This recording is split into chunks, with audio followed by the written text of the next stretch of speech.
Hey, me, like, play me walking around the city real quick at very like quick time, unless I find it like in the next couple of seconds. That shouldn't take too long. You know what? Anyway, it's still like play it very fast and play the City Escape song from Sonic, because you know, escape from the city and we're searching the city.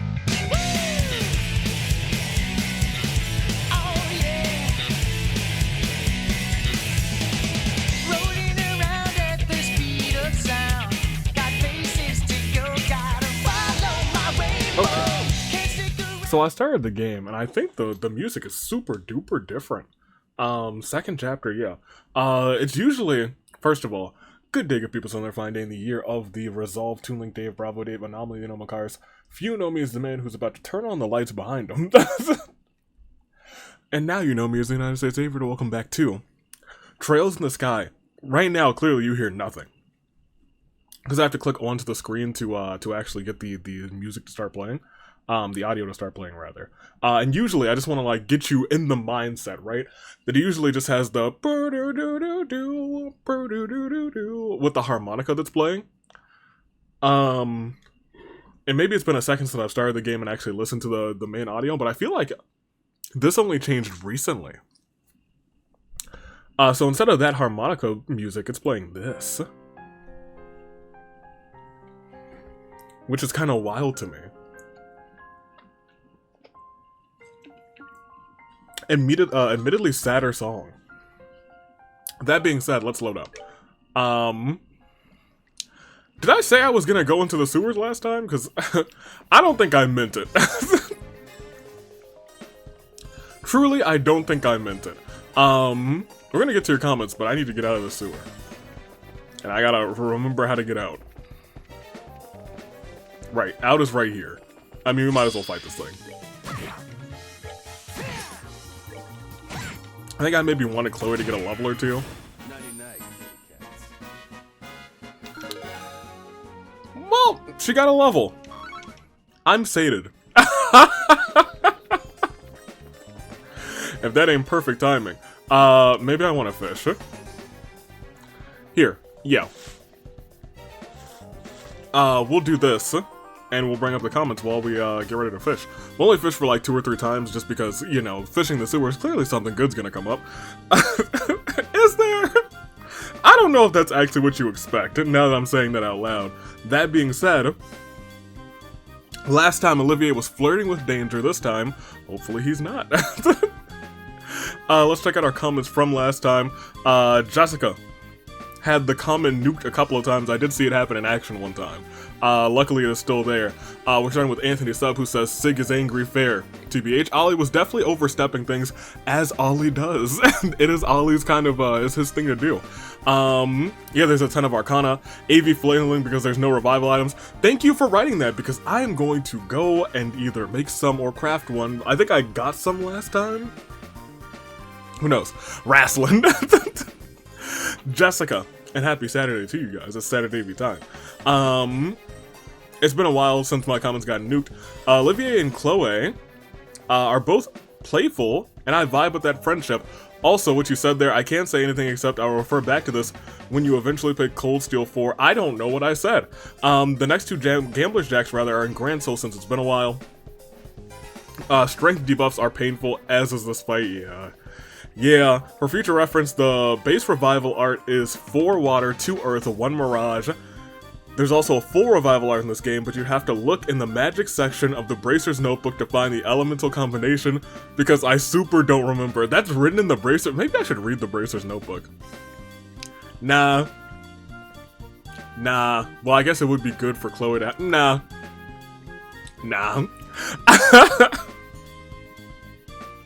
This is all your fault, Jimmy. 2 of my friends are dead because of you.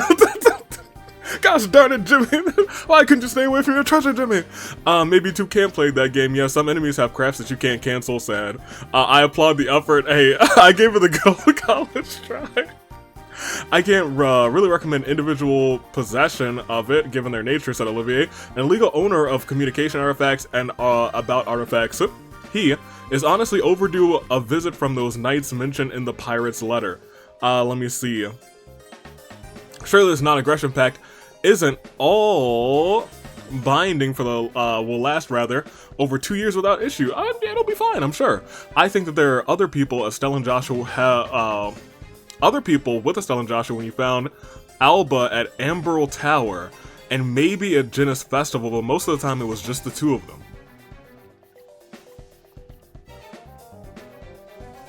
Okay. First tower, it was definitely just me, Joshua, maybe Shara? Actually, I don't think it was Shara. I think at the first tower it was just me, Joshua, Niall and Dorothy, maybe? Or maybe just Niall. No, I think Dorothy was there. And then Alba, maybe not. I'm not sure, I don't remember. But yeah, most of the time it was just the two of them, which is, I think, really good writing, admittedly. Anton will surely find love one of these days. He's in more games than Estelle. That's hilarious. Wait, for real? I don't know how I feel about that. I mentioned this, that there's this very random NPC that has unique dialogue here. A lady who enters North Block from the East Block. Basically, she'll talk about the garden terrace on the castle, and Estelle will respond with a sad portrait and a ... The garden terrace is where Estelle's heart broke. Right. Fair enough. Let me see. Bring Olivier and Chloe to the villa. Well, they're gonna be with us most of the time, but unless there's like a recommendation saying, oh, you might want to bring this character, they're probably gonna be the homies. The West Sewer actually has a wanted monster inside. You didn't actually check the board for requests. It's all monster exterminations. Hate. I guess we'll go look at that. Royal Villa. There's some optional stuff. I believe there's 5 potential hiding spots. If you give up, you lose BP. We're not gonna give up. After finding the lost child, there's an optional cutscene with a man with a weird haircut. Before returning to the guild, there's an interesting detail. If you enter battle with the child following you, and target her with a support art to help her to read her HP. Interesting. We'll do that. Potentially, or I'll forget.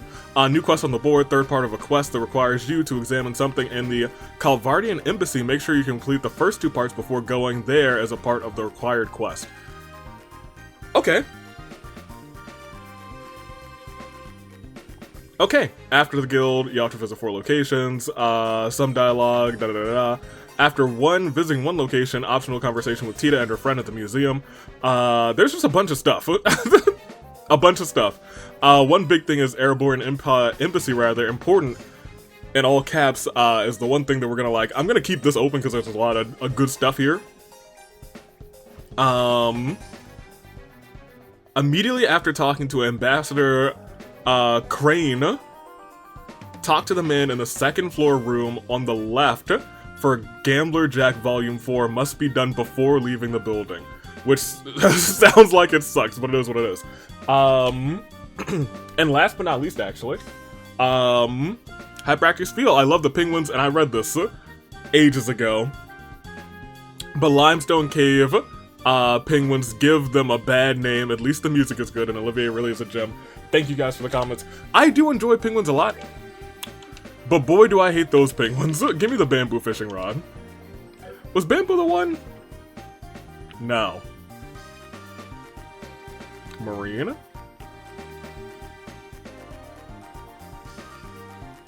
I don't know, we're getting a nice little rod selection. But I also know we'll be back in the city. So let's just try and give like 2 or 3 a shot.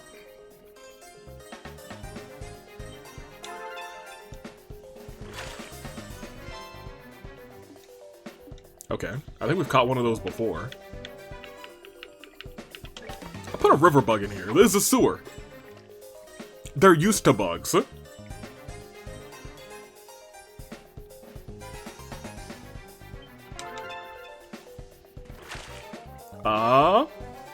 Liberal Carp. I don't know if we've gotten a Liberal Carp, actually. And it looked like that was a bomb all, which is dope. Get me out of this cave. Or sewer, rather. Get me out of the sewer. Cause it's nothing but a something. Not the Fisherman's Guild, Bracer's Guild. Here we go. Let me actually check the board real quick. Take the both of these. They're duration long, so we won't do those now. I'll probably knock those out either in between or Mad Tree. There's a Mad Tree in the sewers? And this is the scenic route.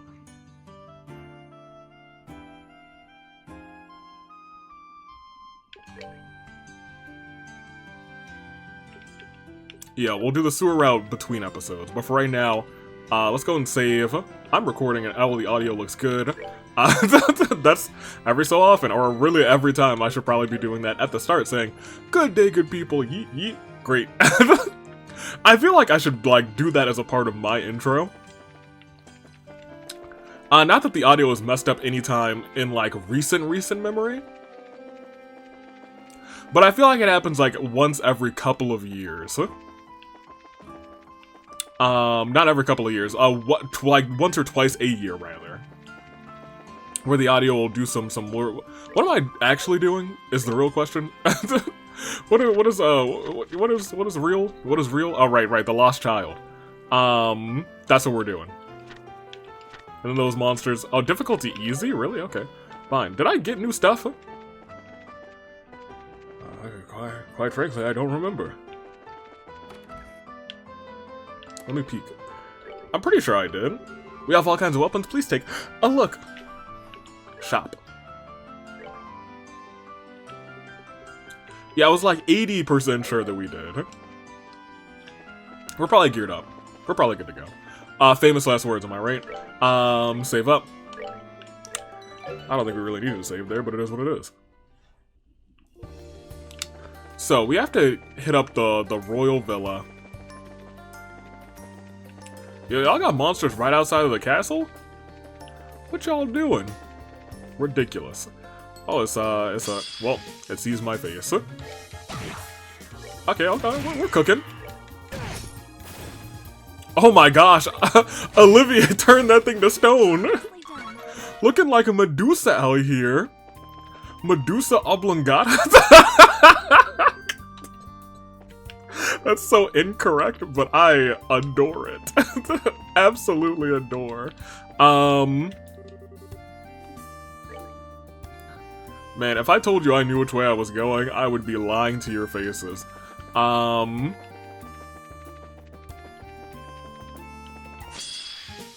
me do a couple of just fights with these regular homies.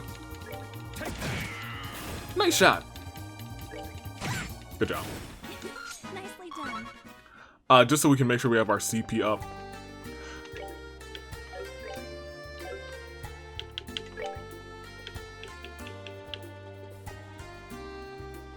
Okay, we have 5 reviving bombs, and I know I made something.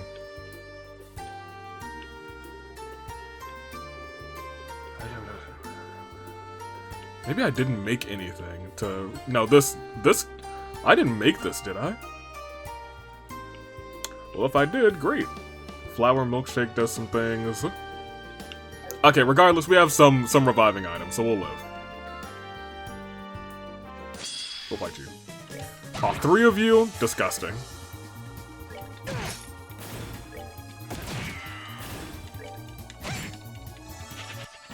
Okay, well that one ran.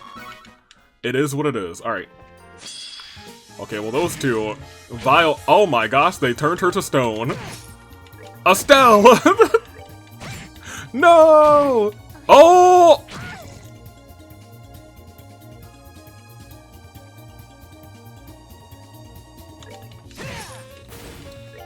Now, a wise person would use that revival item now. So sorry. Okay, I now understand the power of Petrify. It's scary. It's scary. Man. I don't want to use 2 revival items. I'm going to the hotel. We're so close to the city anyway. We're going back. This way is back. I'd rather just spend some coin. I can't believe we walked in and got bopped twice. Hotel's further down. Man. Hey, Fritz. Oh, Estelle, I haven't seen you since the birthday celebrations. Are you here on business? Please enjoy your stay. Huh? Is it just my imagination, or does he not look too well? Oh, well, that's interesting bit of dialogue. What's good, my guy? Why would he not be doing so well? Why not?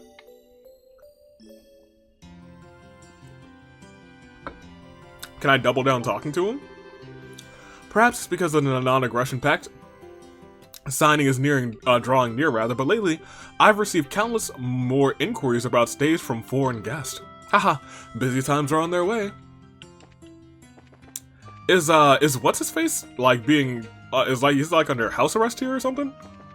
Dunan? I doubt it. Huh. I know that his butler comes around sometimes and just gives stuff or buys stuff for him. That being said, yeah, no, I hate these guys. I fought them, I've killed them once, never again. Okay. We'll go this way. Do not fight the flower. The flower is bad. So that's the royal villa. Did we ever have anything? Because there's like... Oh, here's the gate. What's up, y'all? Apparently weird events happen all over Rouen and Zeiss. Yeah, here's next. Grancel and Roland, over there, on the other side of this wall, have been the image of peace.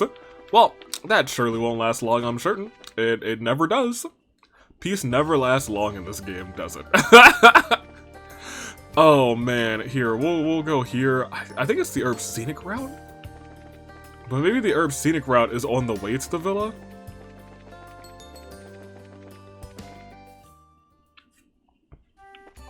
Oh, yeah it is, okay. Today I learned. Okay, well they got fire plants over here. Are these the guys who just want...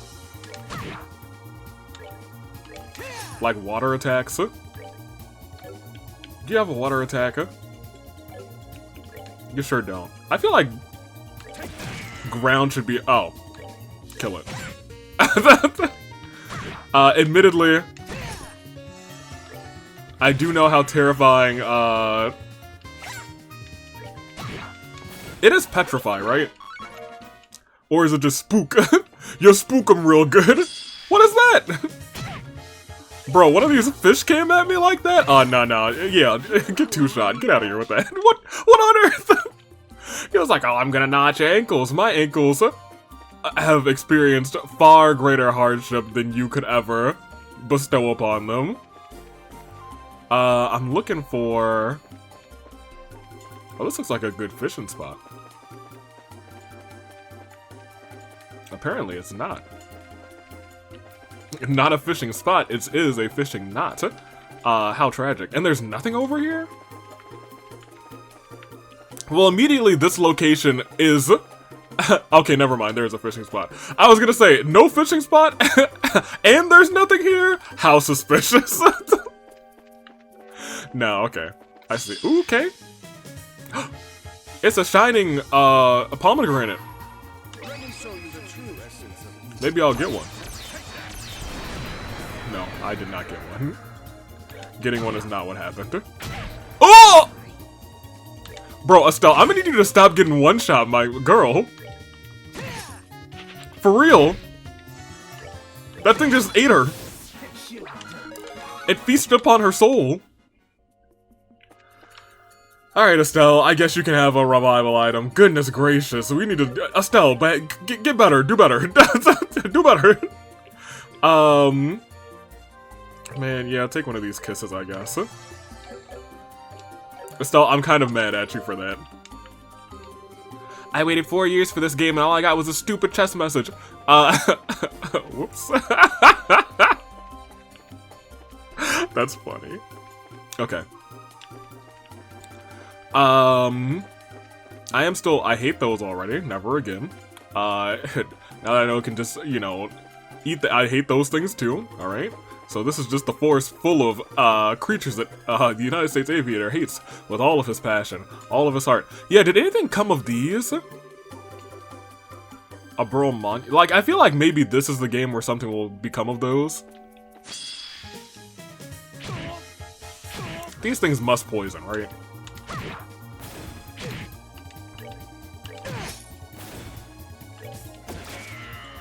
Okay, honestly good because I wanted you to heal Estelle. Ah, well now that thing has a crit. Okay, well I think it does poison because I think I have resist poison on pretty much everybody. Which is fine. A-okay. I'm peeking around because I feel like there should be, okay. Well you seem like you want the smoke, huh?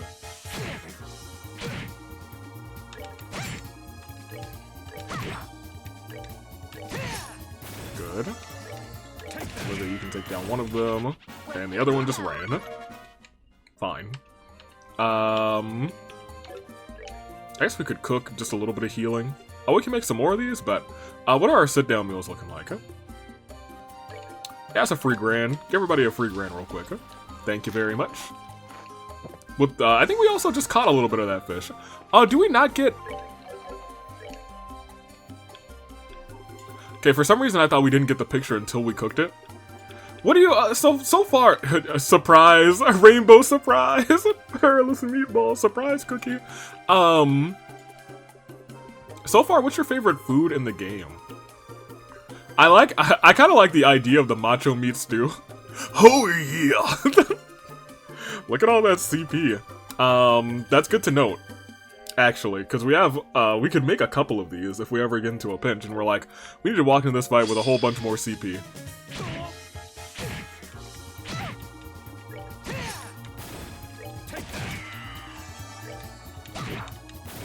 Yeah, Stella, build your CP back up after you know.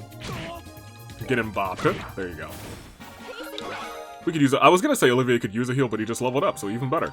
But what I really came down here because I knew that like one of these was in this general direction. This, and I know there's 4 of those. I do wonder what kind of significance they play in general in the and will they play? Don't you? Hey y'all, pummel this guy, pummel this man's, pummel this man's, get him out of here! Still coming for my ankles like that, miss me with that. Oh. Alright, well that looks like the big bad boy. So we should probably get ready for that, huh?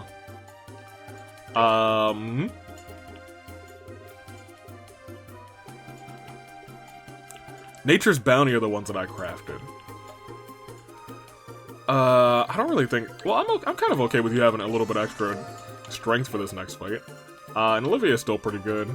Sure. Exterminate. Oh my gosh! There's a million of them! I don't know why I did it like that. That was a mistake. I guess just target the one.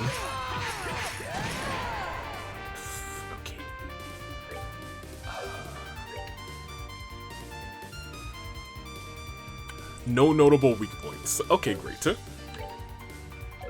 we're just gonna have to beat it up, huh?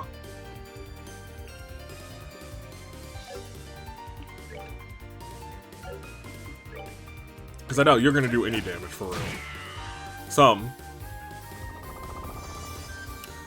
Oh, great. Yippee skippy. Oh, okay, so they're like rams. They're going to yeet us.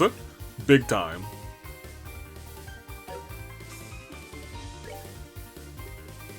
Is your Sig attack is single?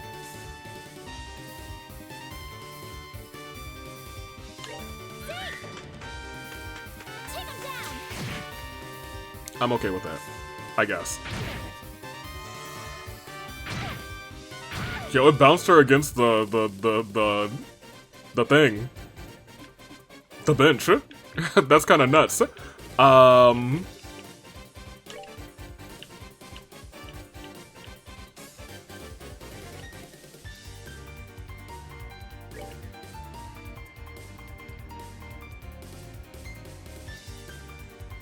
Sure. Sure. I don't know if that was the best decision. But it was a decision, and I'm okay with it. I think it's just better to try and focus on one as much as possible. I was gonna say, get Agate a little bit more golden armor. Yeet, my favorite. I want to save that.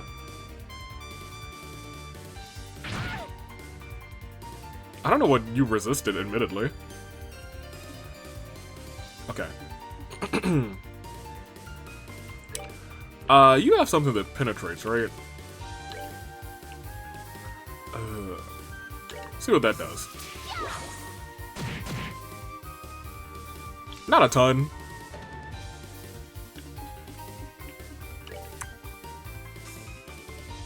I'm okay pushing you over here. I'm okay with you. I think using an art.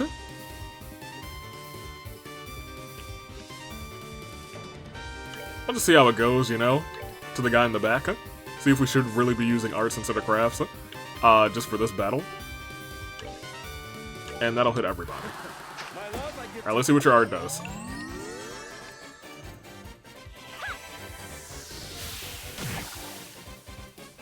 I think that's still more than anybody's really hit for. Ooh. Not the best look. Especially if someone else tries to attack him. Like, Chloe can heal him, and that's fine. As long as nobody else hits him. Okay, we're good. And she's kind of wedged in there, which is admittedly fine. I'm gonna do this. Is that gonna push them back at all? I only did 25 to the one with the busted strength and stuff. You... Admittedly, you might as well heal everybody in the circle. I think Olivier could use more than 1,000. But he'll live. You have 38?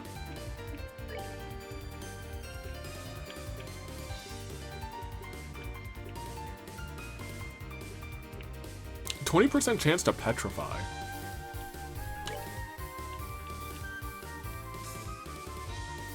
He'd go so late. Yeah, just hit this thing. I know you're not gonna do a bunch, but you did enough. Alright, then you heal, so everyone's kind of good at this point. You're pushed back there. Okay, well now we're not good. Now we're less good.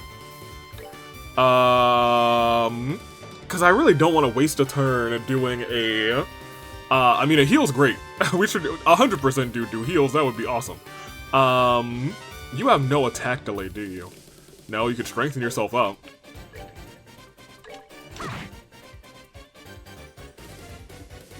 You gotta heal somebody. I guess you should probably just big heal on Agate.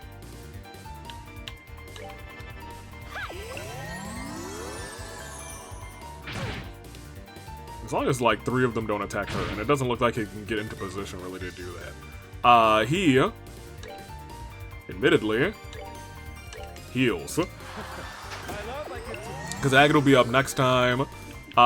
This shouldn't really do too much, but it's gonna push some people back. Give us a little movement, schmovement.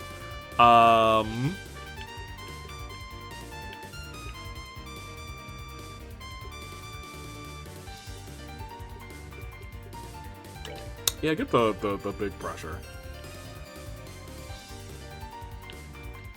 On that one.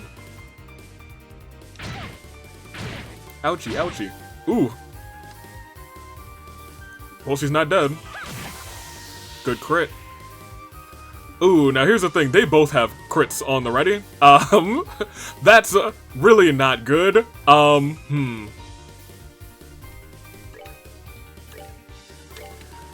And we don't have enough, like, stuff to steal those crits, so that's unfortunate. So we're gonna have to, like, spend some time healing, and you're really gonna have to heal yourself. You can steal this heal, which is great. In fact, crit heal everybody. That's actually, I think, the best decision. Yep, because this thing's gonna hit that man's hard. Not 2 of you knocked out. Oh, that's not goated at all. You have I mean, you have, like, the opportunity to crit here.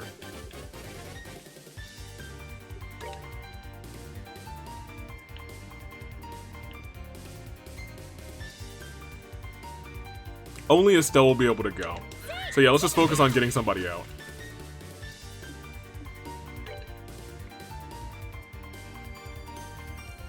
Yeah, everybody, I think... well, that did way less damage than I was hoping it would do. Alright. Oh, because it does have the additional... whatever. We're fine. We'll live. Art. Heal everybody for 1,000. You, I guess, True Hurricane, push some people back a little bit. You go ahead and heal. Agate's still gonna be unconscious. You should be coming too soon. Okay, yeah, sure, go for it again! Missed that one. Okay, so you're back up. That's great. You'll be able to crit, I guess. That's fine. Everyone else is really okay at this point. You can't reach there, which is interesting. Well, not interesting, but...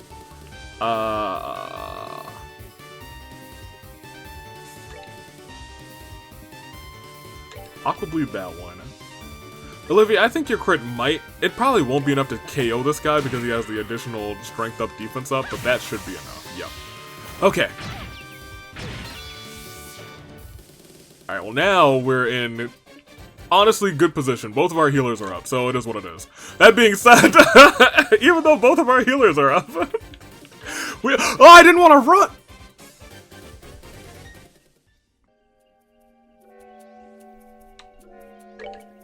I'm so mad. I'm so mad. So when you use the analog stick, sometimes it'll go like 1 or 2 more, which you guys have seen in the past, where I accidentally, no, we'll do just a sit-down meal. In fact, you might as well do that. Give everybody some CP before we walk into this again. Where sometimes I'll be like, oh my gosh, I didn't mean to use that, but I'm on it right now, so it is what it is.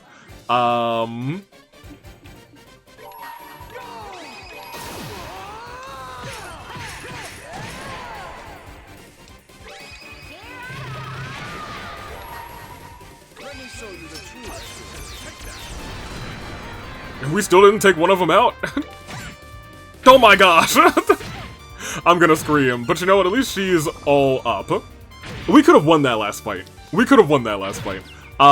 As I was saying though, the analog stick sometimes pushes you a little bit too far. Just a little bit too far. Sometimes it'll push you just a smidgen too far. And it sucks. Which one is the one? That's the one in the back?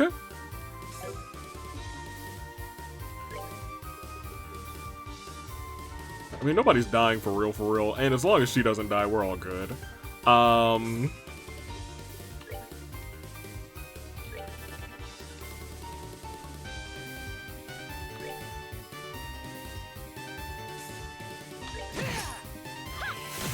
There you go. Now we just have to deal with the 4. Uh-oh.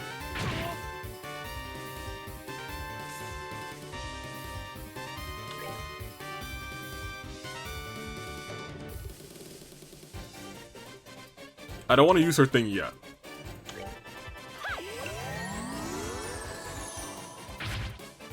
Oh, good dodge. Estelle's not dead? That's crazy.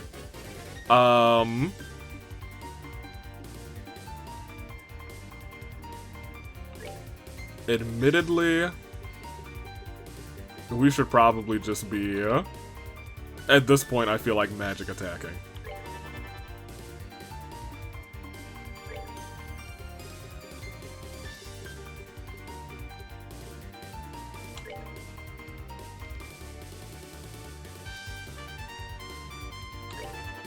Okay.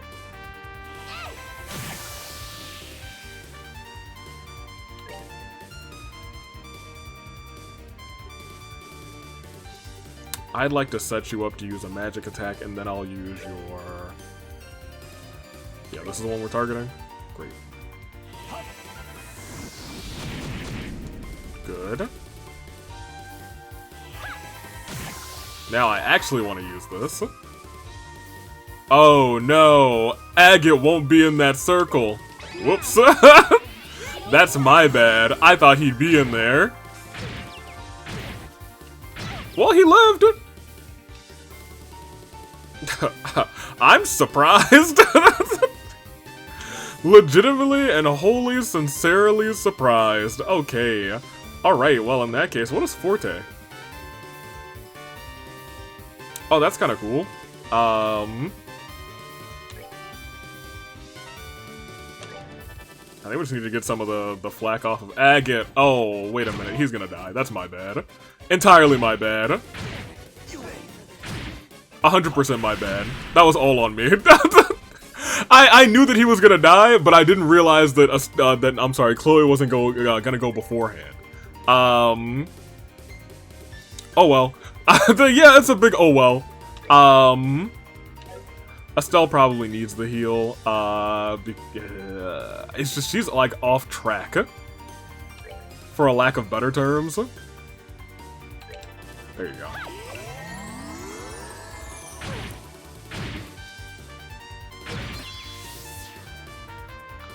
And they're both KO'd, which really sucks.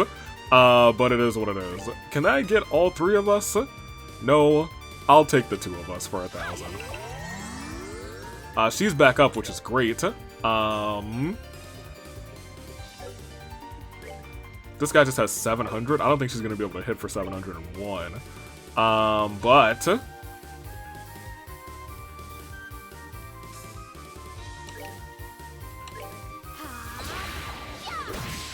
still not enough, dang.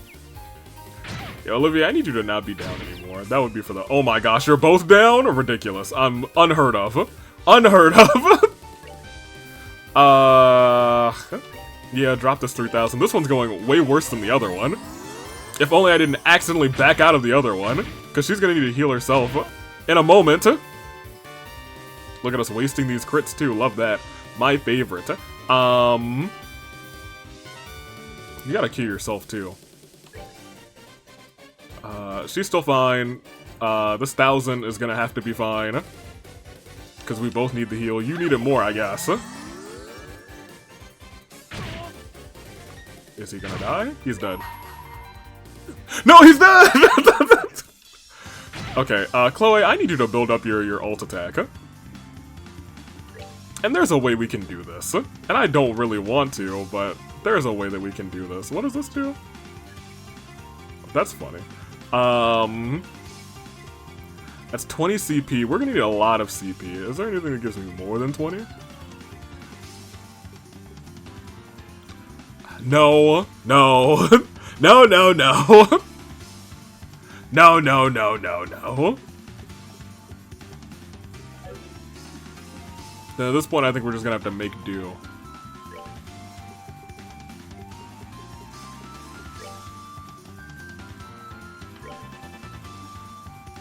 Oh, you're awake?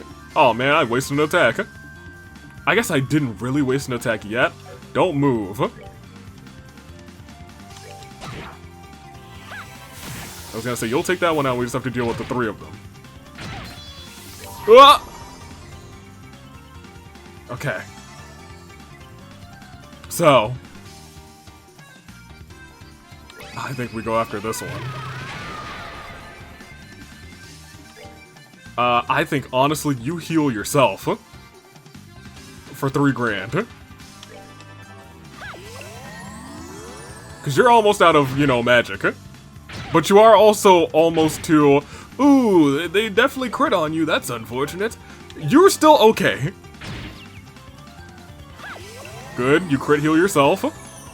I'm just banking on one more attack being enough on us to heal everybody. I have to manage this. This is the right solution. Heal yourself first. One of them's gonna hit you. We bring everybody back. I am immediately bashing the button to do the thing. Give me the thing. Agate's gonna stay down, I understand. But my friends—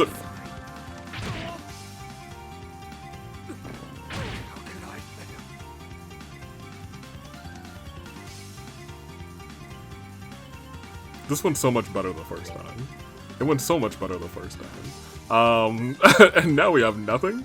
Chloe, I think you just might want to take the L on this one. Just take the L. We're gonna go back to the beginning. We should have won this fairly easily, y'all. Fairly easily. But we got some bad rolls. We're losing that one on purpose. You can have it. Sure. I was gonna say that's gonna get us close enough. There we go. Once again, that fight, not bad. What is bad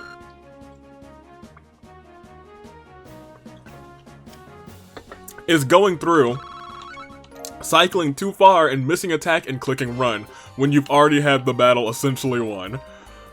Oh boy.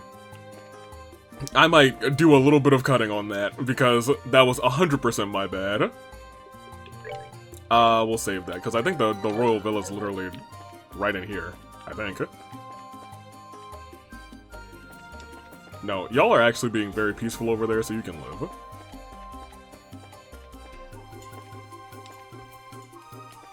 At least I think that was the Royal Villa. And let me get right back in there. I'm pretty sure it was. Let me just go through.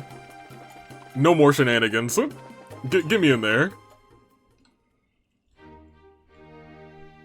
Oh, it's been a while since we've been here, and I think this is like the only time we've been in here during the daytime so far. Because last game we were told to keep out of here. We're gonna sneak in at night. The Royal Villa. This is sort of nostalgic in a way. That was totally an awesome adventure kind of way. Seems a little bit more lively than last time. Oi, the villa is usually open to the general public. Many people use it as a place to relax. Such a refined setting, it speaks to my muse. Perhaps I should wield my lute in the service of further rest and healing for everyone here. Yeah, you'll send them into comas maybe. I see the point about a vacationing spot though. There's a lot of families here. Oh, I bet our last kid was with a family like that. He kind of had like a somber look in his face too. He's got a feel for the kids. Although I guess he lost his kid sister, right? Misha. Let's go find this Raymond guy. Yeah, everyone loves Raymond. Y'all seen Raymond? You know Raymond? Hi, hey sis. The pigeons, they're going poo-poo. Oh, sorry, I think you mean Duke. You silly pigeons have been going cuckoo since like forever. As long as you get permission for the villa, you can eat here in the garden. Don't you think it'd be perfect for a family group thing? It really is a great spot for a picnic.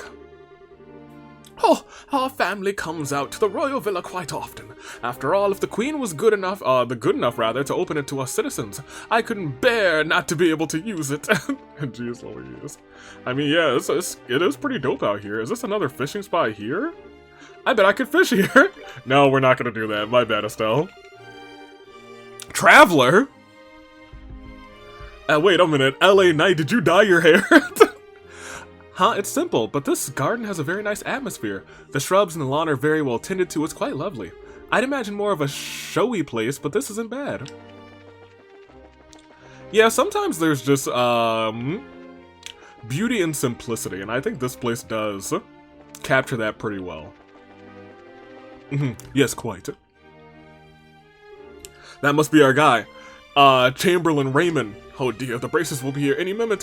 Where could she have gone? Hello? Ah, yes. May I ask what you... Hi, I'm Bracer. We know each other, actually. Wait, you're... Hello, haha, I guess you remember us. How could I forget? We owe you all greatly for what you did at the villa, right? He was the one who was, like, hiding, right? When we found him? I'm pretty sure. I think I remember his hair. Definitely didn't remember his name. Ah, wait, that's... Is something... Oi, is something wrong, sir? No, I'm mistaken. You just look like someone I know, miss. Oi, do I perhaps remind you of your girlfriend, perhaps? Not at all. Oh my gosh, Chloe! Yo, I don't know what it is about Chloe, but she's been goated during this particular, like, second chapter. Oh, man. During this game, she's been like, oh, do I perhaps remind you of, like, your girlfriend? So I take it that you were the team Elnon said would be coming. Yeah, that's right. Is everything okay, though? You seem kind of troubled. It's about that lost child, actually. She's, how to put it, lost again. She told me, let's play hide and seek, and just vanished. I've been looking everywhere for her ever since. Oh, crap. I'll find her soon, I swear. Please wait in the lounge. You know where that is, right? Yeah, I do, but you look like you're having some trouble. You sure you don't want a hand? Are you sure? I wouldn't want to impose. Hey, we're already on the case, right? Tell us her name and what she looks like, and we'll get to looking ya. Thank you. She's a preteen girl wearing a white frilly dress and a black ribbon in her hair. She never gave me her name, though. You didn't find out her name? Seriously? She wouldn't tell me. Every time she asked, or I asked rather, she said, it's a secret! But I think she came in with her family, but I couldn't find her parents or anyone who knew her. The only option was to call you, in the end. Oh, I see. Hide and seek, huh? Energetic little girl you got there. Not sure I'd say energetic. Precocious and whimsical is more like it. I got the distinct impression that she was enjoying toying with the adults around here. Ooh, a prank-loving kitten then. Don't call her a kitten, Olivier. Yes, exactly. Don't agree with him, Raymond. Where could she have gotten off to? I'm pretty sure she hasn't left the building, but in other words, we must search the entire building, including the courtyard. A perfect game of kitten and mouse. Well, if you called her the kitten, we wouldn't be the mouse. She would be the mouse in that scenario. We'd be the cats looking for the mouse. Olivia, you gotta get your idioms and your analogies in the ready. I will wait in the lounge then. When you find her, please bring her there. Will do. Bye. Well, let's look for this girl. Let's go hunt down a kitten. Child! A cat girl! Cat dog!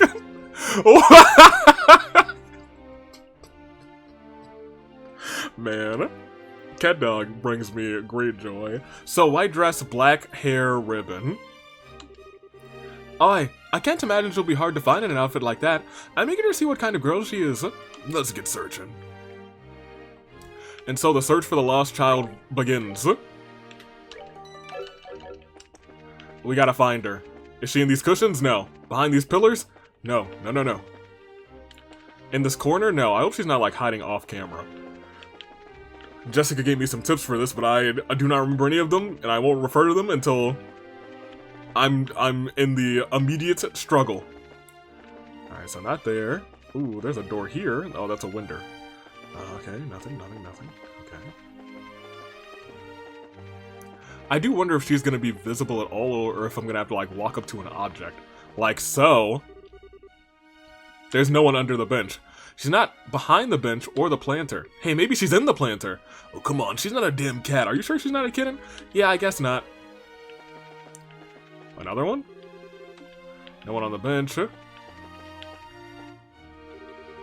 one on the bench. No one on the bench. Okay.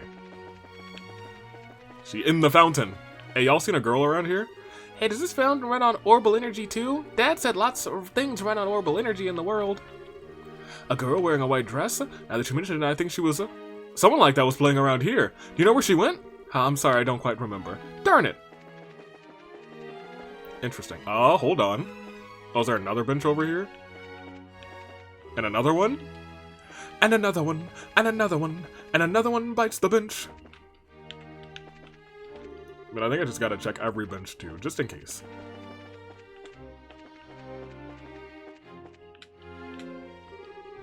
Now, all we can do is calm down and search. The girl might have some of her own reasons for hiding. I'm gonna find her. Is she under the table? There's a large dining table. Maybe she's hiding under here. Haha, yeah, I didn't think so. Putting that aside, bending over in your current outfit may not be wise, Estelle. Oh, Olivier. Huh? How to put it delicately, your unmentionables are now quite mentionable. Excuse me? He is not wrong, Estelle. Admittedly, this time, you might need to thank Olivier. Admittedly. You ain't wearing these shorts anymore, so be careful, yeah? Right. Yeah, admittedly, Olivia, you could have been a lot worse about that, and, I'm gonna say, I think I respect you for it. The gallery. Is she behind this chair? In this vase?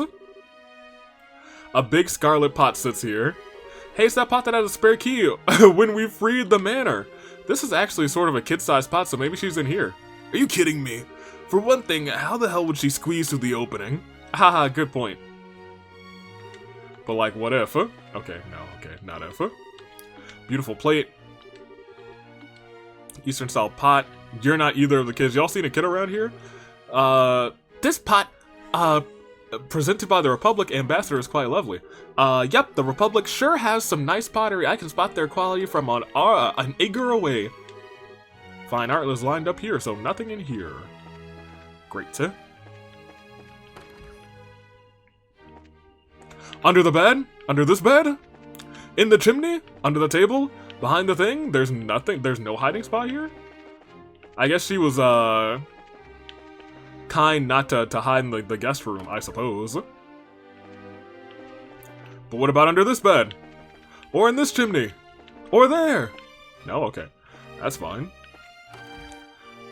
Oh, the library. Are you seeing a kid here?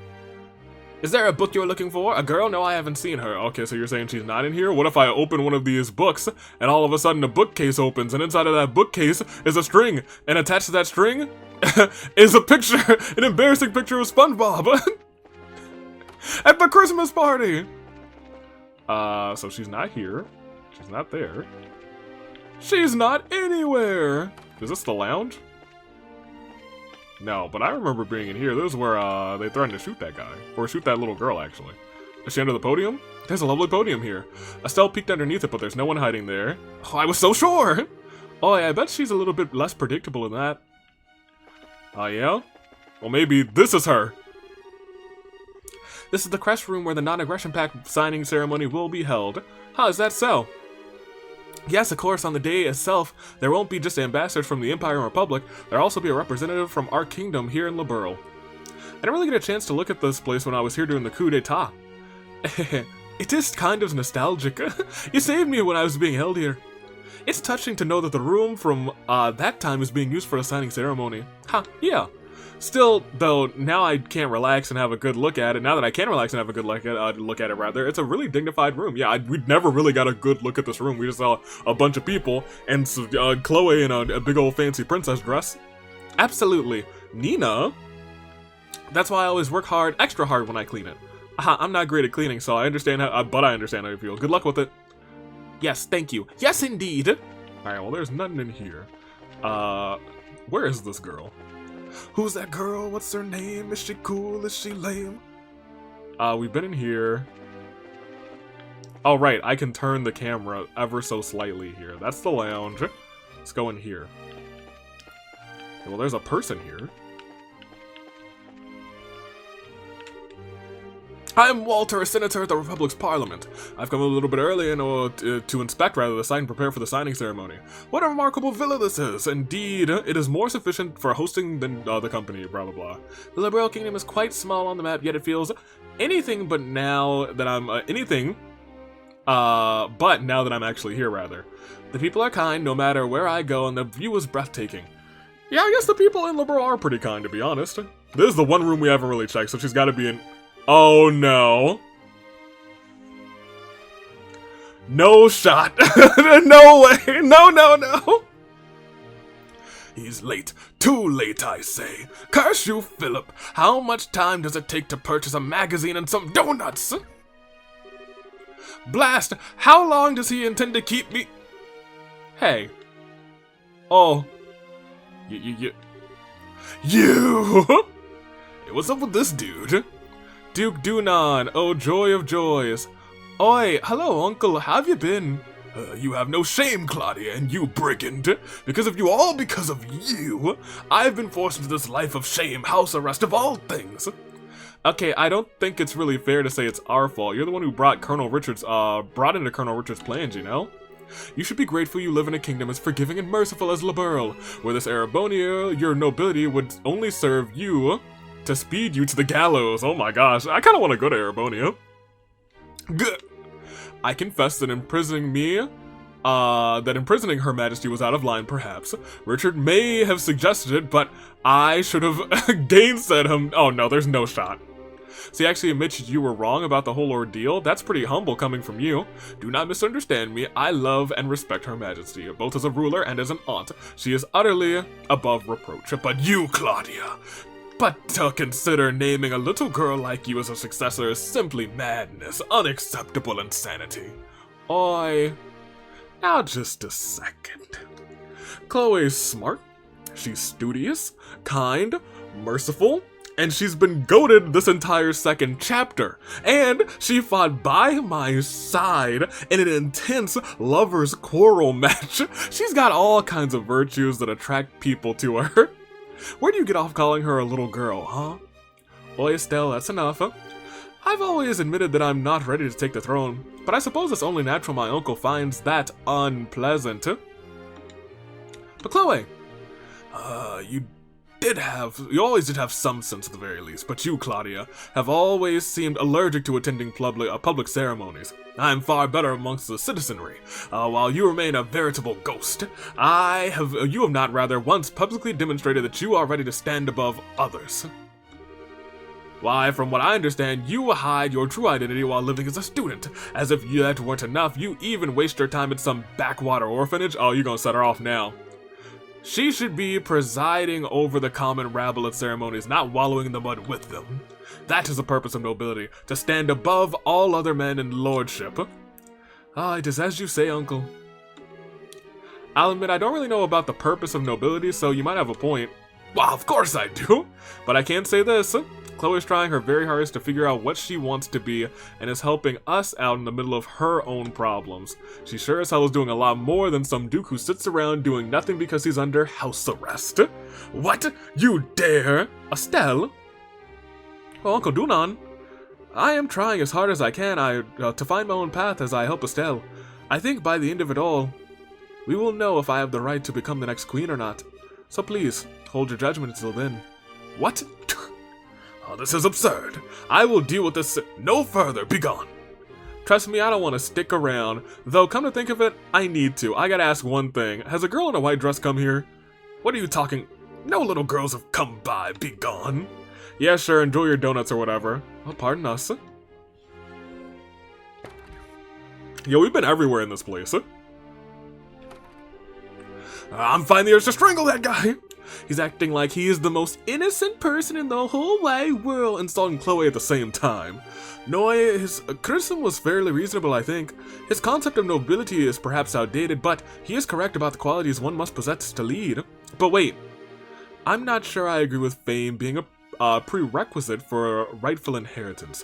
Countless rulers in past days were unknown upon their ascent rather, and still they performed great works during their respective reigns. Olivier's also been kind of goated this second chapter. Kind of. He's had his moments. He's had his Olivier moments, but fair enough. Erebonia had one such man. After the deaths of all potential heirs during the Civil War, one unsung hero took the throne in their stead. That man is now hailed as the Emperor who returned to Erebonia to its former glory. Oi, that was Emperor, Drechels. Yes, Drechels. The very same. My point is thus, you have nothing to worry about, princess. Ah, oi, maybe. Still, he has a point about my readiness, though. To tell you the truth, I'm glad we met him here. I think I've gained a new sense of what I'm lacking. I'm glad you got something positive out of it. Anyway, shall we find the lost girl? Yes, let's. Alright, well, this girl just don't want to be found. Don't save her, she don't want to be saved. Alright, here we go. I guess she could be like it.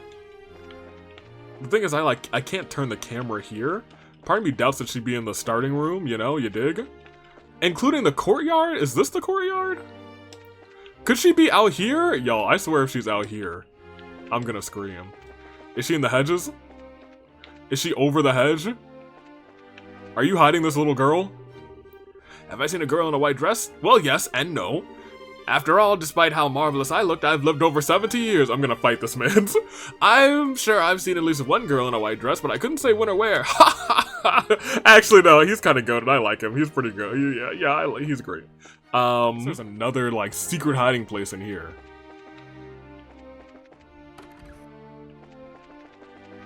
There's nothing in here. We definitely checked under the podium. There's no other rooms in this room.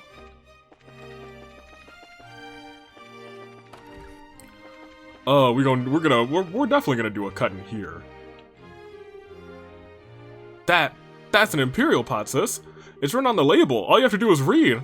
Talk about an eye roll inducing. Wait, did she just say the wrong thing? She was like, oh my gosh, this is a a great Liberlian pot. Oh goodness gracious. Oh boy, yippity skippity. Oh boy, yes. Is there another, like, wing to this place that I'm not realizing? Is that the case? Am I tripping? Me? Is this an answer from this world? Here, let's go here, and then I'm just gonna do like a really, like, I'm gonna like walk through this entire place and just mash A everywhere.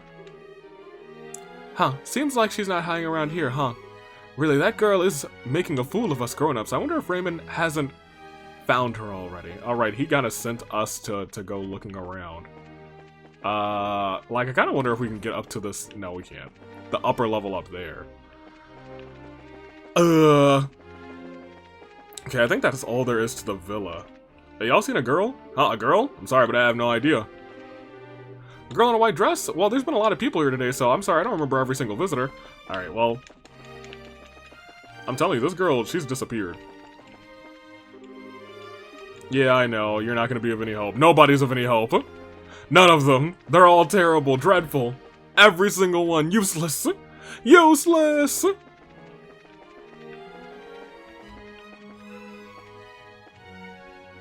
Oh my gosh.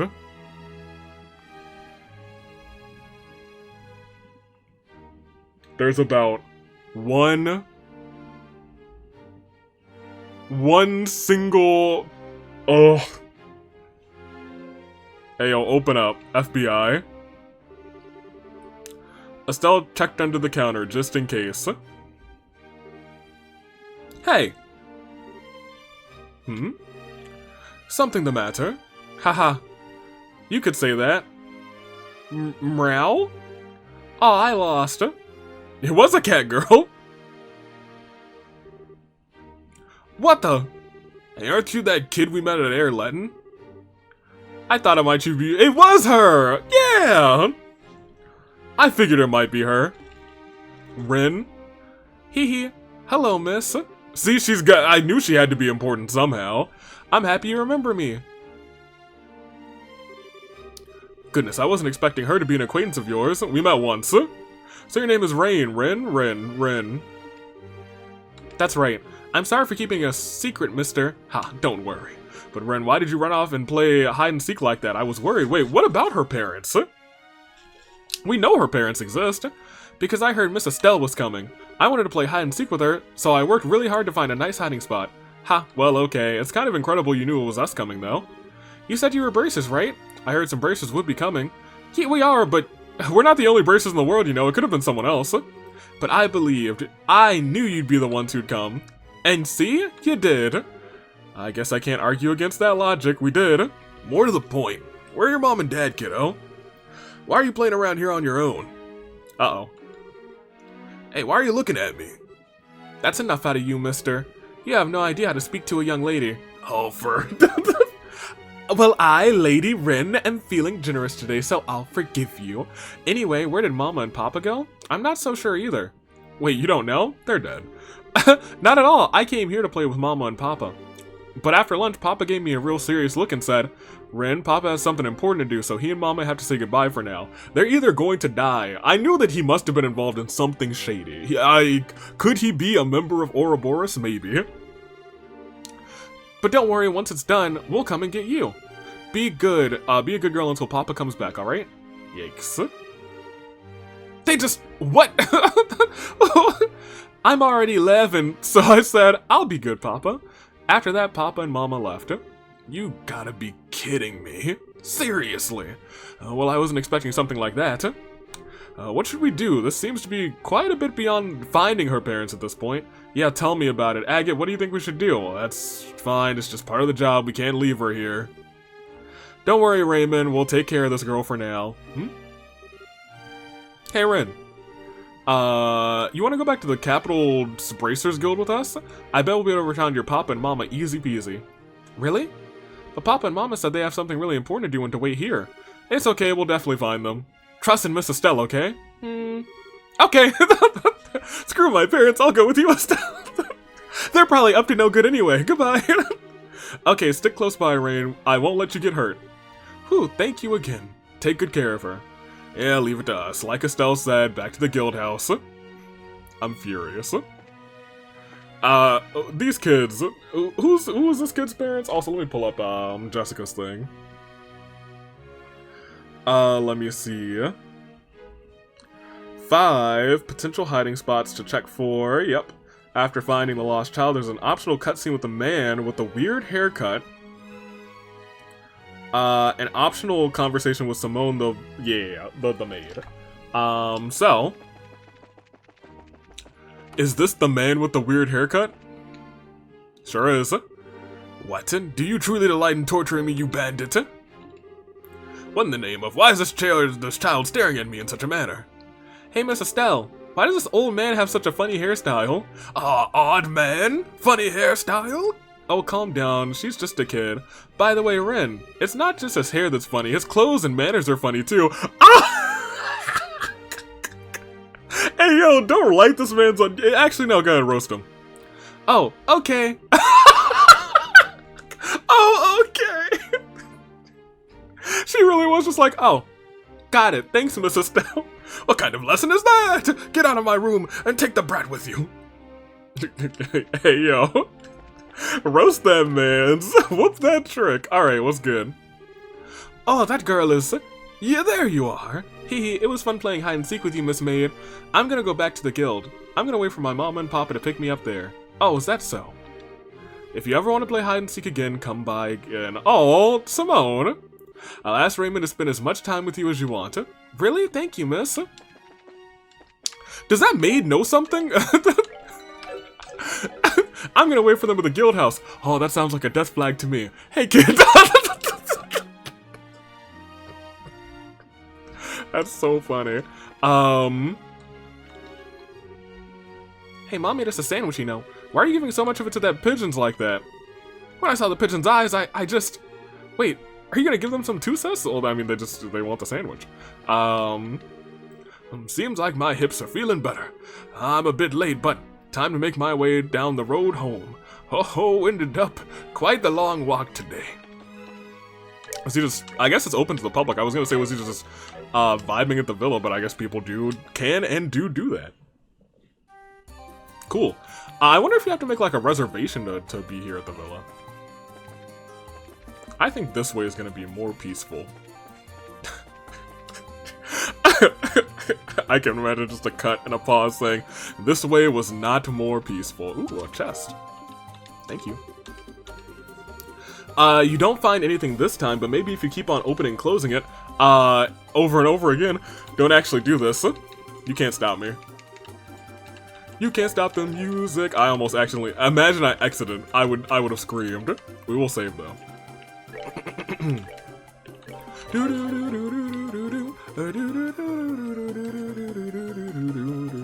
No, no, no!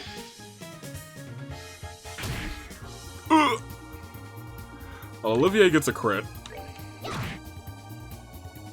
There's something we should do in battle, correct?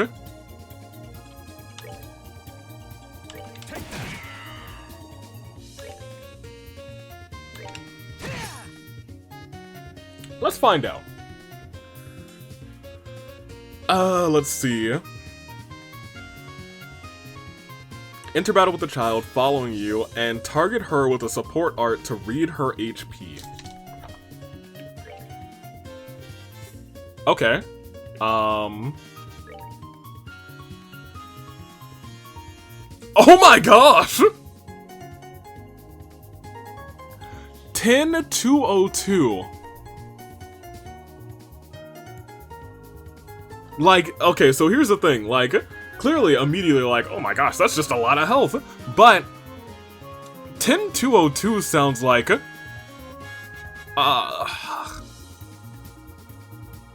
is it just gonna be like, is that, maybe that's an important, I feel like 10 or 202, something of that, like, number combination is important, or it could just be, like, a date. Good to know, actually. Interesting.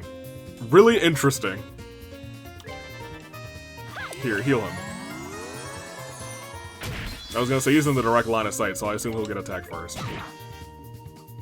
Well, since you have another chance to heal... Oh, she has, like, no stuff. 2 optional conversations from the blue-haired kid by the fountain. There's just some stuff back in the city, so we just need to make our way back. Enjoy the show. No level ups that time. I feel like we should be close to one. We'll go this way. Well, this is Royal Avenue, so I guess we're really almost back. Ah, yes, you are. Oh, hey, it's him. Philip, that's his name. Oh my, oh my, Philip, how have you been? Your concern does me too much credit, your highness. I hope you and Miss Estelle are well. Have you been to the royal villa recently? We have, actually. Well, you are busy in the capital, I take it. Yes, I was making some purchases on the orders of His Highness, the Duke. Did you perchance encounter His Highness while you were at the villa? We encountered him, alright. We wanted to be nice and say hello. It's been some time since the unpleasantness. From your expressions, I take it he said something thoughtless to you once again. As his retainer, you have my utmost apologies. Oh, you don't need to apologize for him, Philip. I have to admit I was a little worried when I heard that he'd been placed under house arrest. He seems to be taking it quite well, though. It is kind of you to say so. Now I fear I must be off. If you'll pardon me, rather, your highness. Fare thee well, Philip. Who's that old guy? Rain, behave. Guess Philip's job is even harder now. He's been taking care of Duke Dunan since Dunan was young, right? Oi, he's been Dunan's retainer for the past 20 years from what grandmother tells me. I believe he was a member of the Royal Guard before then. Wait, really, Philip? Wow, I guess you can't judge by looks. Huh. You really shouldn't underestimate him. Even I can tell he's just not any old... Even I can tell he's not just any old guy. Huh? What do you mean, Rain? Oh, you know, like how he can walk with his eyes closed. I sure can do that. Admittedly, I think they're just narrowed, Rain, not closed. I mean, you notice how he opens his eyes when he's surprised, right? Really? I didn't. Yeah, we did see that. I want to see, maybe I can get a good look if I surprise him next time. Oh my gosh, Rin. You're a blessing to behold. I prayed for this and it happened. I think I'm going the wrong way, actually. I think it's this way. Oh, never mind. We have a sign. So it's this way. So I was going the wrong way? I think I was going in a circle. Doodly doodly doodly doo. Okay, so I was gonna say there's this guy, there's a monster to the left and the right. Yep, that guy. Monster to the left and the right, so we just go straight. Okay. Okay, let's get back to the guild. We need to talk to Elnon about Rain. Yeah, there's that, but there's also the army contact should be showing up soon. You didn't forget about that, right? I sure did! I sure did, Akin! Sure as rain, I did! Oh, for crying out loud. Huh, what's wrong? You said you were gonna show me to this guild place, right? Well, milady, please lend me your hand. I, Olivier, shall have the honor of escorting you. No, thank you. I'd rather Miss Estelle to show me. My disappointments are ceaseless! Ceaseless! I don't know why, when he has his mouth open and his eyes all sad like that, for some reason I just have like in the back of my head that he's a very blonde, very long-haired Denzel Crocker from the Fairly Odd Parents. Sorry, Olivier, no luck. Come on, Rain, I'll show you to the guild house. Yay! Alright, well, let's do this. Huh? Hey, you! You! In the white! You mean me? Yeah, aren't you gonna come say hi? Oh, why do I have to say hello to you? Everyone who comes to this town has to say hi to me! I think we did say hi to him, too. I don't wanna. What did you? After all, my papa said a gentleman always introduces himself first. I don't want to be friends with someone who doesn't practice common courtesy. What are you staring at me for? Fine, I'll let you off for today, but you can go away. Huh. The likelihood that Dick's love at first sight will end in a broken heart is, carry the one, 99.7%. He's rather clumsy emotionally. Haha, oops, late again. Alright, I was gonna say, this kid actually was not here earlier. Let's take a peek at some of these other optional conversations we can peek at. Let's see.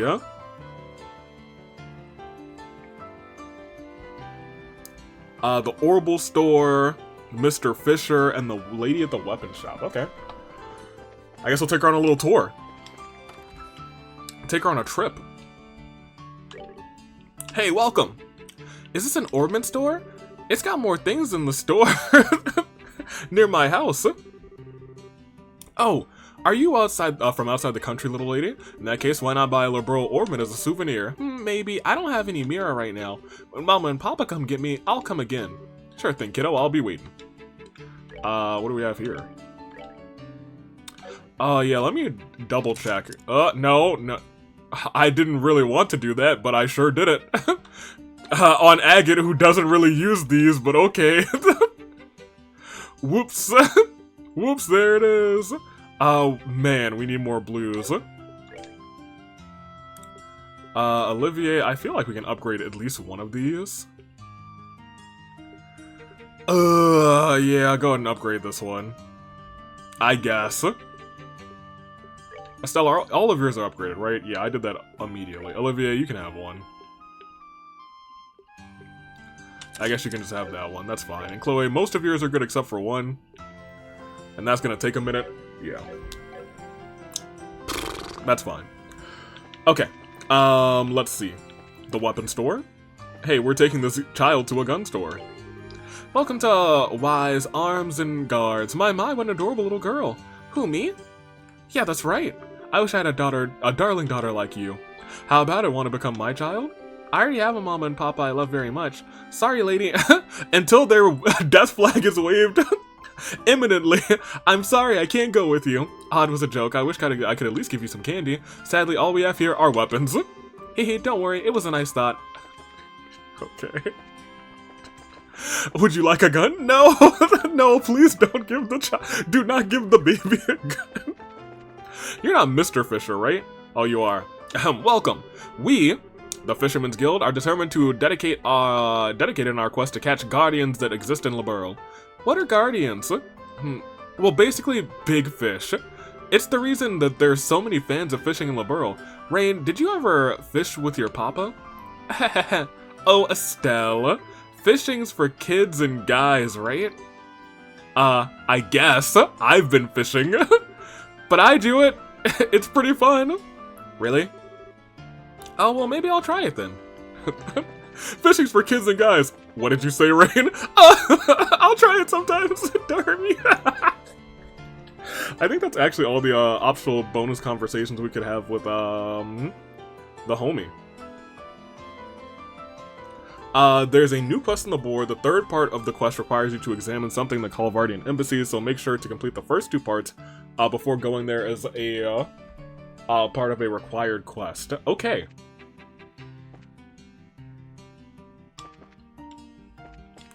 Sure. So I guess she has no more bonus dialogue with anybody else? Oh, we probably can't walk anywhere else, right? Yeah. Okay. I gotcha. I hear ya. Oh, we aren't going this way? No. Agate said we better hurry up and not waste any time. Sure, then we'll save. What about you, sir? Tom over at the factory is very skilled. I doubt there's anything he can't repair. I just wanted to go for ice cream. It's Zen! we're Elnon, we're back. It's also Tita. Oh, and Sid. Hi, Estelle. Oh, Sid's our army contact? That's hilarious. Well, hello again, Miss Bright. We seem to be running into each other quite a bit these days. Yes, quite a bit. Hey there, Colonel Sid. Thought the old man might send you, Sid. You're back from the Leiston Fortress, I see. Yes, that's right. I arrived here just a little while ago on one of our patrol ships. I apologize for the wait. No, it's okay. We actually had a little job of our own on the way to take care of here. Speaking of which, would that young lady be? Oh yeah, here she is. Some stuff went down, so we had to bring her along. Hey, Rain. We've got some things we need to talk about with the army man. Can you go wait on the second floor? Huh? Is this work stuff? Yeah, I'm sorry. Oh, I guess I don't mind. You're just like Papa. It's always work, work, work. I don't really like that very much. Aw. Rain, right? Do you want to talk for a little bit? I want to get to know you. With you? Well, okay, I guess we could. Okay. We'll be on the second floor still. Wow, Tita, taking one for the team.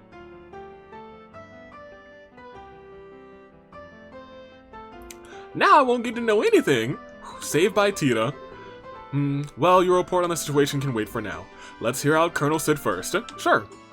Lay it on us, city boy. City boy.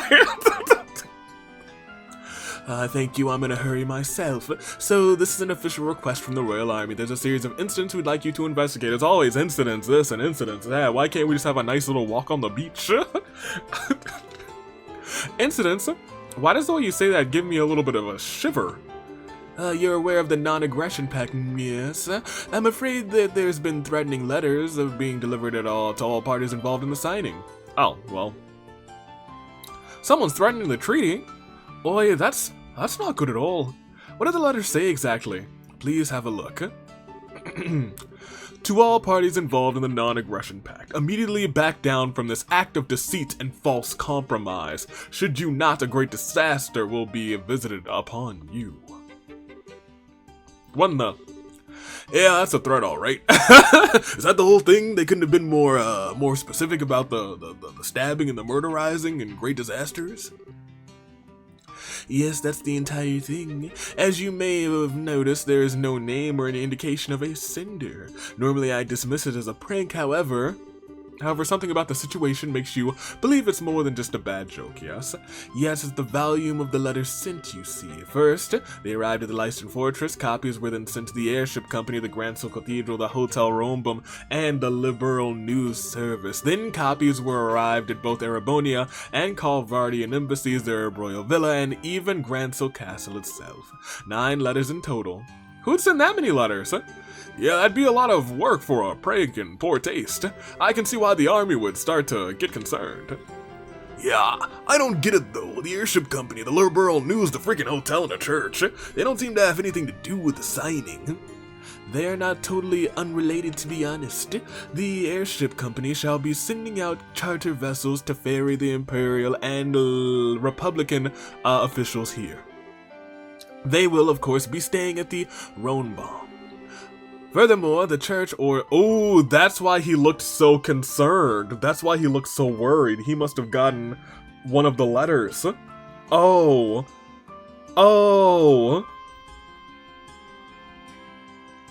The guy at the hotel must have gotten one of the letters, and that's why he seemed so concerned. Remember we talked to him earlier, and he was like, no, I just must not have gotten much sleep. He should have told us bracers. Furthermore, the church, or specifically the Archbishop Current of the cathedral, has asked to be an observer at the signing, and the Liberal News has been preparing for a special report on the pact and the signing for weeks. So they all are connected somehow. How do we have any idea who's behind it? That could be a difficult question to answer. There's an international matter. It could be anyone from Liberal, Erebonia, or Calvard could be responsible, rather.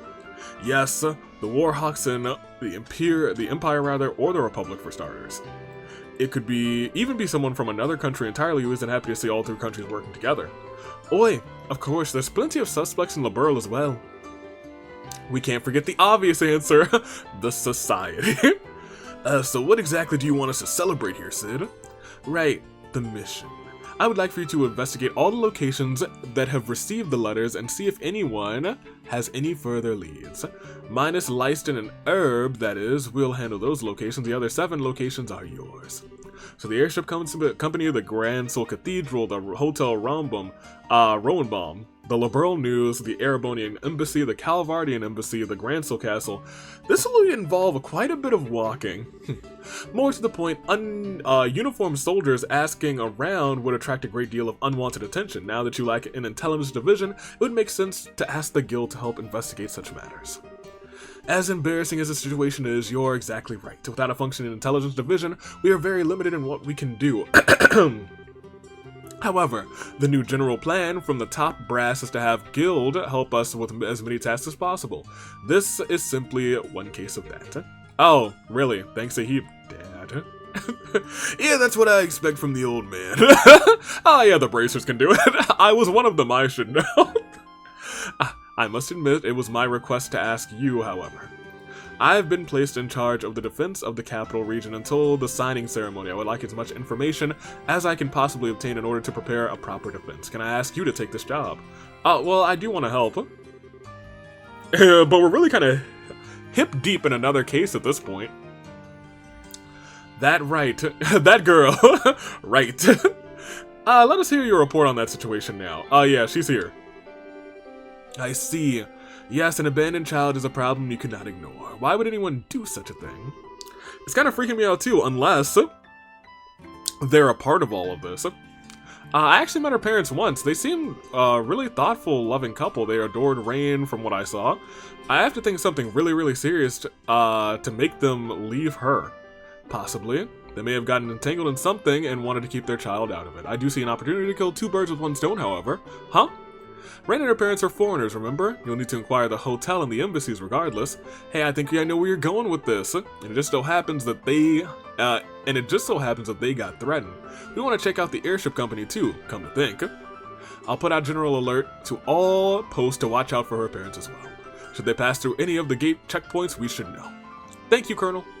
Sounds like you can take the job after all, Colonel. You may leave the investigation itself to us.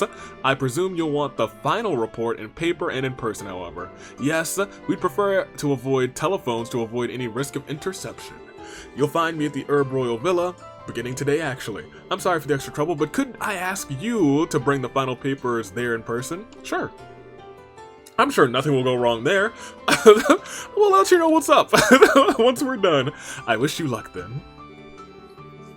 Do we get Rain to come with us then? After seeing the Colonel sit out, Estelle's team decided to split up and investigate. Estelle, Zen, Olivia, and Chloe were to lead the embassies. We're to head to the embassies, Grand Soul Castle, and Liberal News.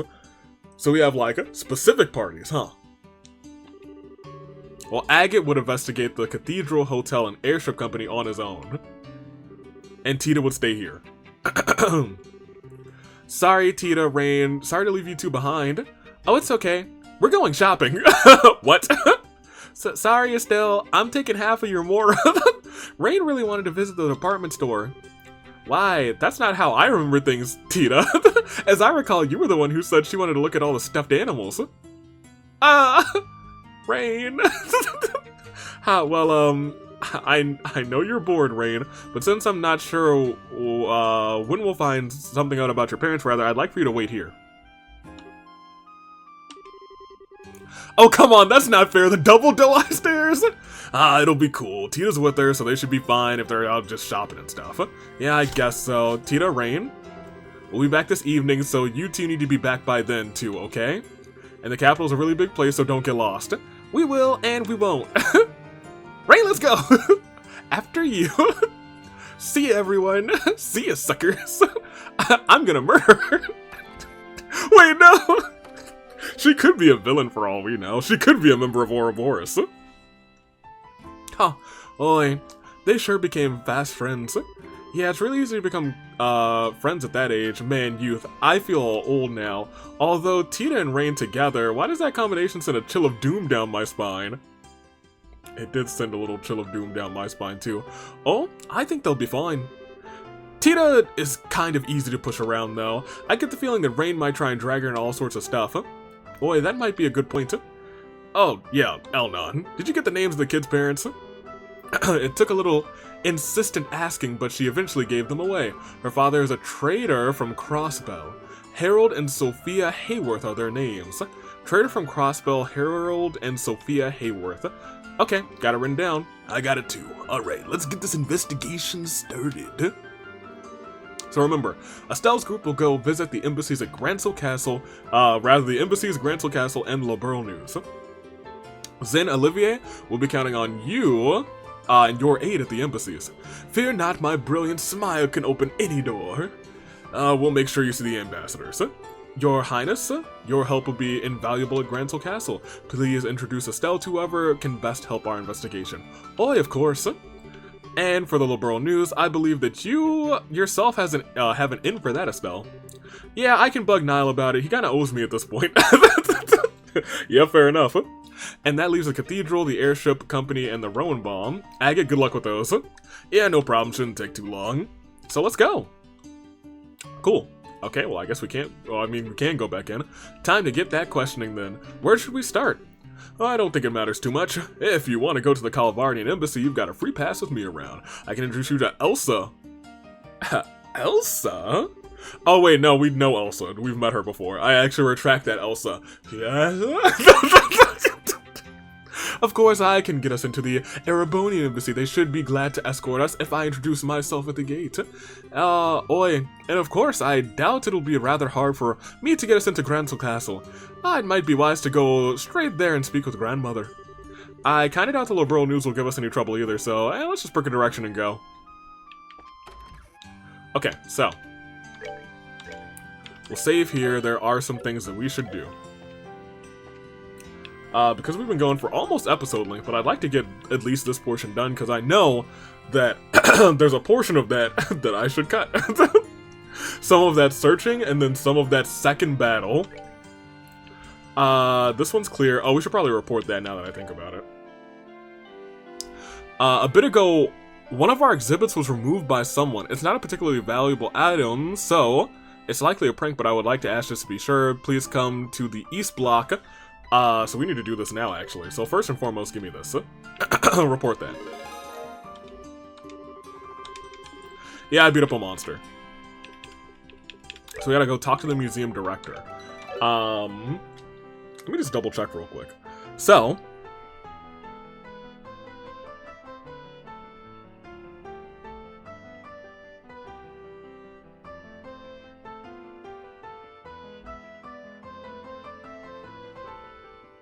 I see.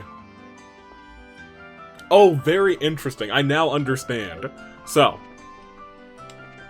we need to do the first two parts of this museum quest before we go to the Calvardian Embassy. Calvardian Embassy. Oh boy! Well, let's save here. So we need to do these two parts before going to the... This is the museum, right? Okay. For some reason, I had so much trouble with the museum earlier on. You're not the museum director, are you? No. The Great Collapse was the Great Collapse that was the trigger to the destruction of the Zemirian culture. Perhaps that had something to do with the towers. Yeah, no, at this point, that's admittedly almost a guarantee. But it seems that Ouroboros knows more about that than we do. Hello there, how can I help you? Better yet, how can we help you? We're the Bracers Guild. Oh, excellent, I was hoping someone would come soon. Let's not waste time and get right down to business. Sure. Yeah, sure. What was stolen? About that. Do you notice anything off here? There's just like a big old gap. Off? This is the airship gallery, right? Hey, now that you mention it, something does seem to be missing. Oh, you're right, Estelle. There was a portrait of the Arcee on the wall, as I recall. Now that you mention it, Chloe, I do remember something like that being here. Oh, how could I forget? I saw the portrait myself while touring the capital. I guess we know why you called us now. The portrait of the Arcee was stolen, wasn't it? Precisely that. It was there this morning, but around noon or so, I noticed it was gone. The card, oh no, not this card, on the wall was in its place.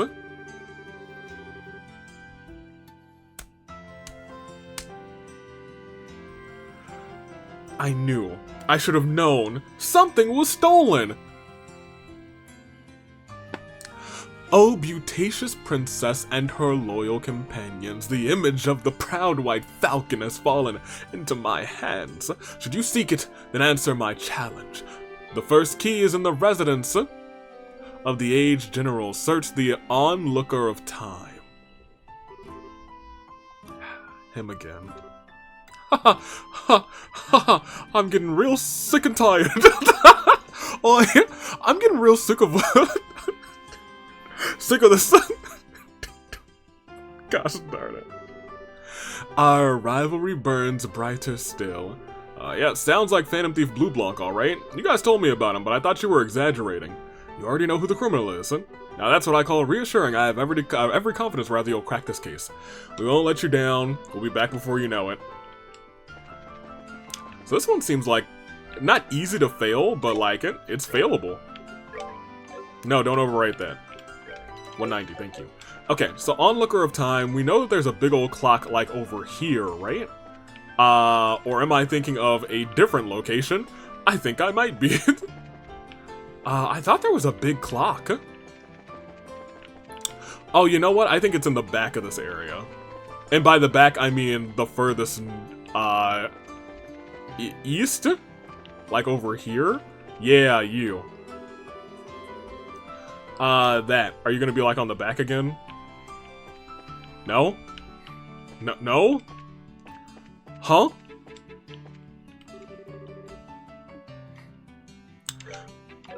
What did it say? Am I tripping? Maybe I'm tripping.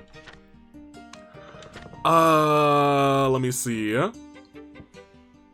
First clue, residence of aged general and onlooker of time.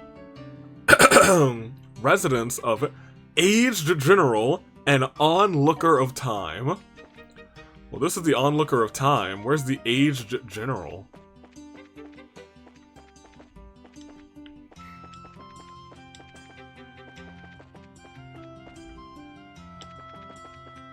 Is it potentially like something that's like in between the two?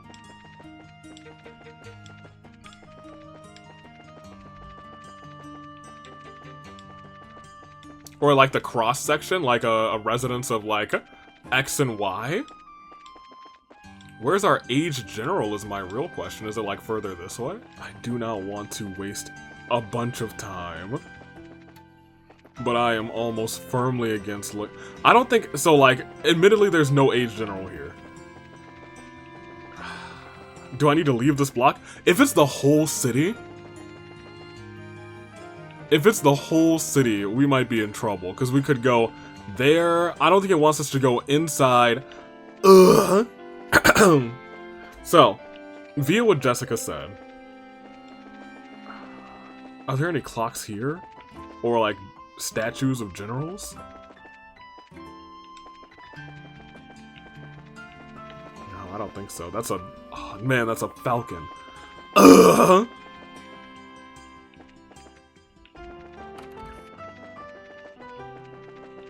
Part of me feels like it's gonna be outside somewhere, but maybe it's not. What does the clue itself say? Residence of the aged general and onlooker of time. Maybe it is inside somebody. Inside somewhere. Residence of the aged general. Wait. Hold on. Cause you... Yeah, okay, no, it's here somewhere.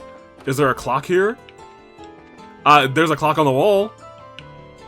Move, move. I don't know. Get out of the way. No. Gosh darn it. There's a...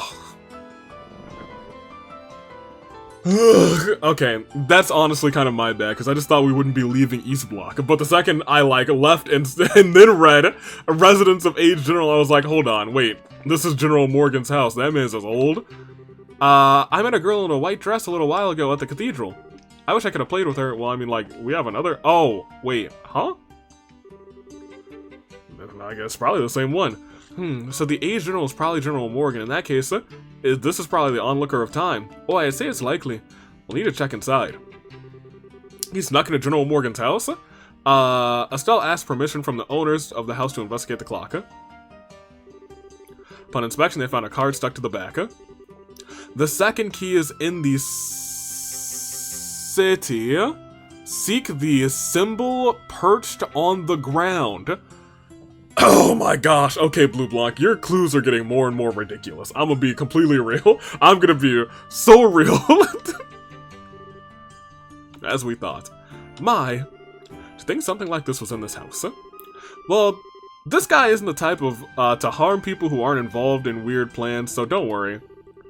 Yeah, I guess he hasn't, like, specifically harmed anybody. Well, the organization would, I think.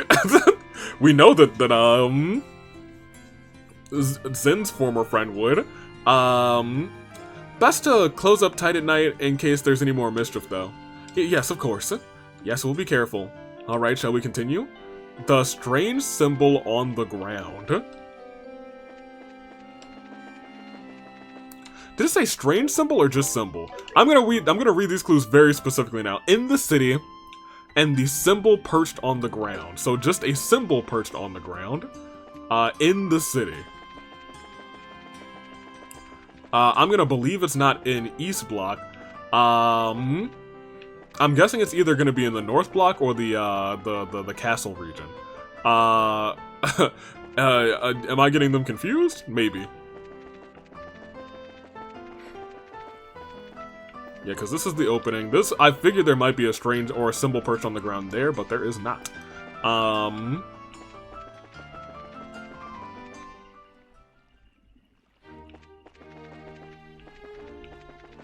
Is there not one here?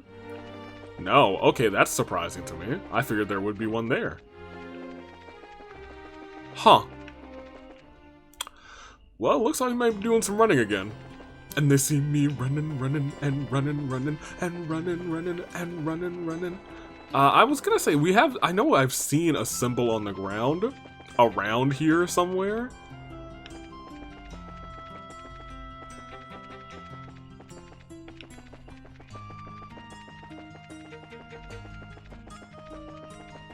But maybe I'm tripping? Maybe?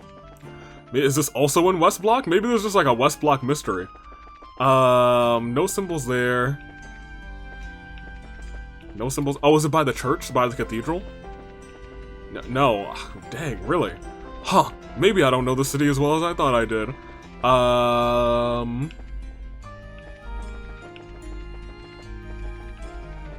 In the city, which could be anywhere. The city is big. Oh, symbol perched on the ground. It might be by the airships. I don't know if they would count this as the city, though. You dig? And there's no symbols really on the ground here either.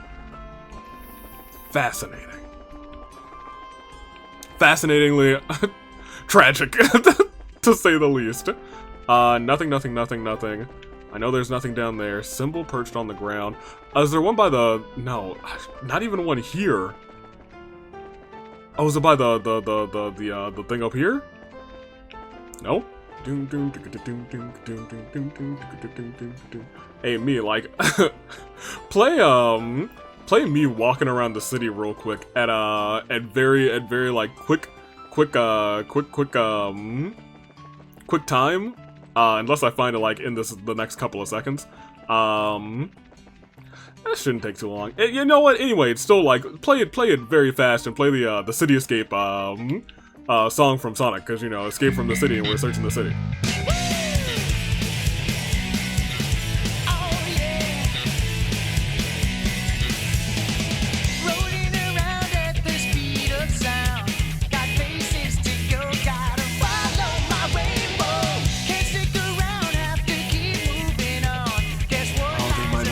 Actual city. Or not an actual city, they don't mean an actual symbol, they mean a perch, like it's actually physically perched.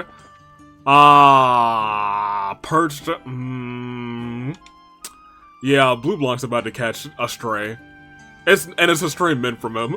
I'm just gonna be like, ooh. It was like, oh, that hit your jaw, and then I'm gonna give him another one. And I was like, that one was on purpose. Symbol perched on the ground. Ugh. This bird is the symbol of Liberl, so it would stand out. Oh, let's have a look. There's a card stuck to the base of the iron fence. The third key is in the foreign manse. Examine the will of the Blue Knight. Alright, well, we got it. What does the Blue Knight mean? Is he talking about the Royal Guard? Oi, they do certainly wear blue uniforms. I think not. It says the Royal Man, so I don't think the Royal Guard makes sense. More than anything, it wouldn't be beautiful, so we should try something else. Is that right? Well, it is coming from someone similar, so I guess maybe I should listen to the warning here.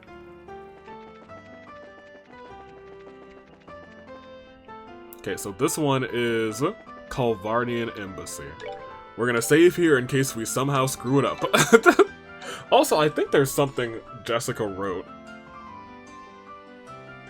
that was like important once we're in the Erebonian Embassy. Yeah. Yeah. Yeah, okay. There's also some stuff that we need to do in the Calvardian Embassy. We'll go for a little bit longer. Because it feels like I've recorded for a little bit because this has been tragedy. Tragedy indeed. That being said, this is going to be our first time in the embassy, so I'm excited for it. Let's see what's up. Hey, how goes? Huh, Zen, holy crap. Wasting time in Liberlville again? Something like that. Thought I'd say hello to Elsa, and I have something to talk to her about. Is she in? Well, I haven't seen her leave, so I guess she's around. Oh, who's with you? Gotta ask, you know, policy. Oh, they're helping me with some guild work, huh? I'm gonna introduce them to Elsa, rather. Huh, well, okay. They're with you, Zen. I guess I can let them in.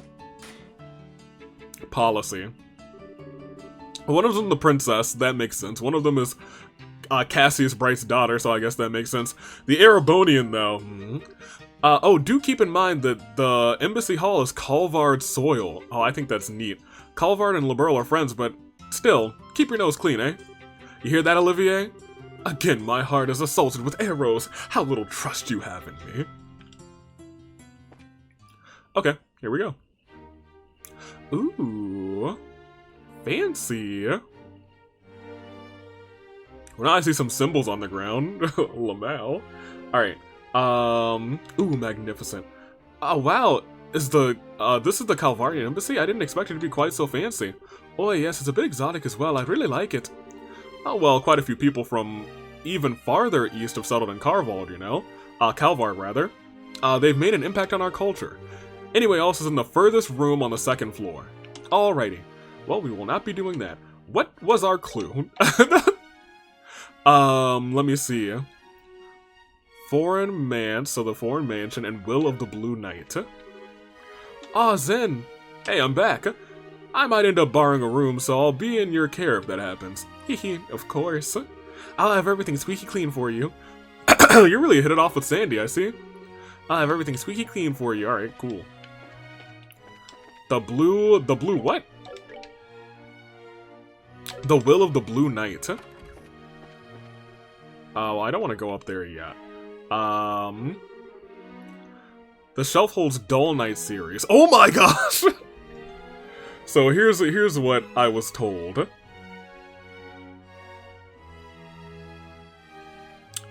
In the Calvardian Embassy, there's a book.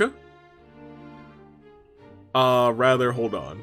The bookshelves in the upstairs room to the right contain the Dull Knight series, a book that has very interesting connections to the Trails. Despite being originally from a different game, read this book. Don't worry, it isn't as long as Carnelia, I think. It's not, but it is 8 chapters and my voice is almost shot. You need to read a certain chapter for a side quest anyway. Oh boy. Alright, well. Oh, they're only 4 pages. Quote unquote. The Dull Knight. The puppeteer's apprentice. Long, long ago in a certain village, there lived a young boy. He was some 13 years old. His name was Pedro. Pedro was a small boy, not very strong, but his fingers were dexterous enough to astonish anyone.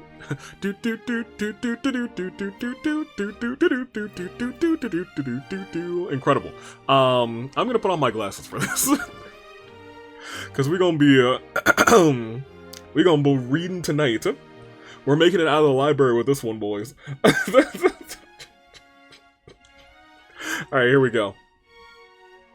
Pedro was a small but dexterous fingers. When he moved his whittling knife, wooden blocks would turn into birds and wonderful creatures as if by magic. The boy spent his days with these crafts as his life. One day, strange travelers came by the village. An old man with sharp eyes and a very large man in a black garb casually strolled into the general store, whereupon their eyes were drawn to a wooden bird so cunningly carved that one could almost hear its wings beat the air.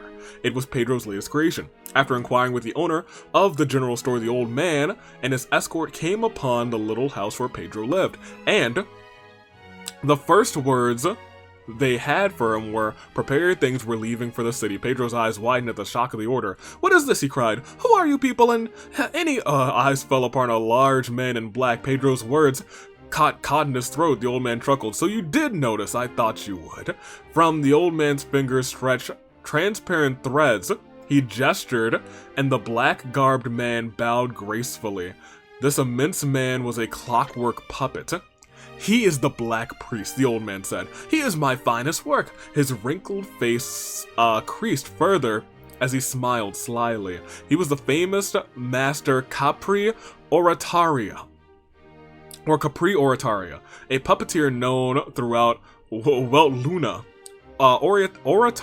Oratoria fixed Pedro with a beady eye. "You could craft something even greater than this. Doesn't the mere thought excite you?" No more words were needed. Tossing his carved knife into a sack, Pedro fixed his cap on his head and greeted his new master by saying farewell to his old home. Well, chapter 2. Okay, they're short. The years passed swiftly as Pedro at Oratoria's workshop on the outskirts of the capital. Under the tutelage of the puppeteer Capri, he learned skills to build clockwork puppets and the skills to make them dance and perform. After 3 years of training, he completed his masterpiece of a doll of a noble bearing in armor with a gleaming blue helm. If Capri's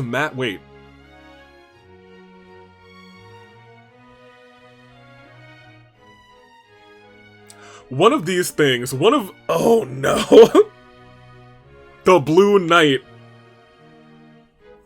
One of these dang books is going, it's a blue puppet, Blue Knight. One of these dang books is going to have the freaking,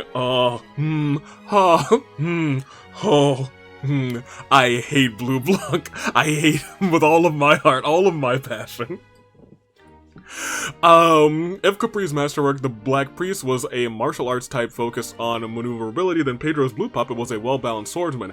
Its counterattacks, as it turned aside, the Black Priest's punches and the kicks were the very image of a graceful knight. "What will you call it, Capri?" Pedro had no answer. He had been so focused on his creation, he ultimately hadn't thought of a name for it, ultimately, he would come to call it the Blue Knight before he could name it. I'm gonna scream. It was sometime after Pedro constructed the Blue Knight that the king, who ruled from the city, would pass on from their world. The king had long been ill, so there was much shock and mourning. The mourning period had passed smoothly, and so in accordance with the law, the king's only daughter, Princess Tia, would ascend to the throne as queen.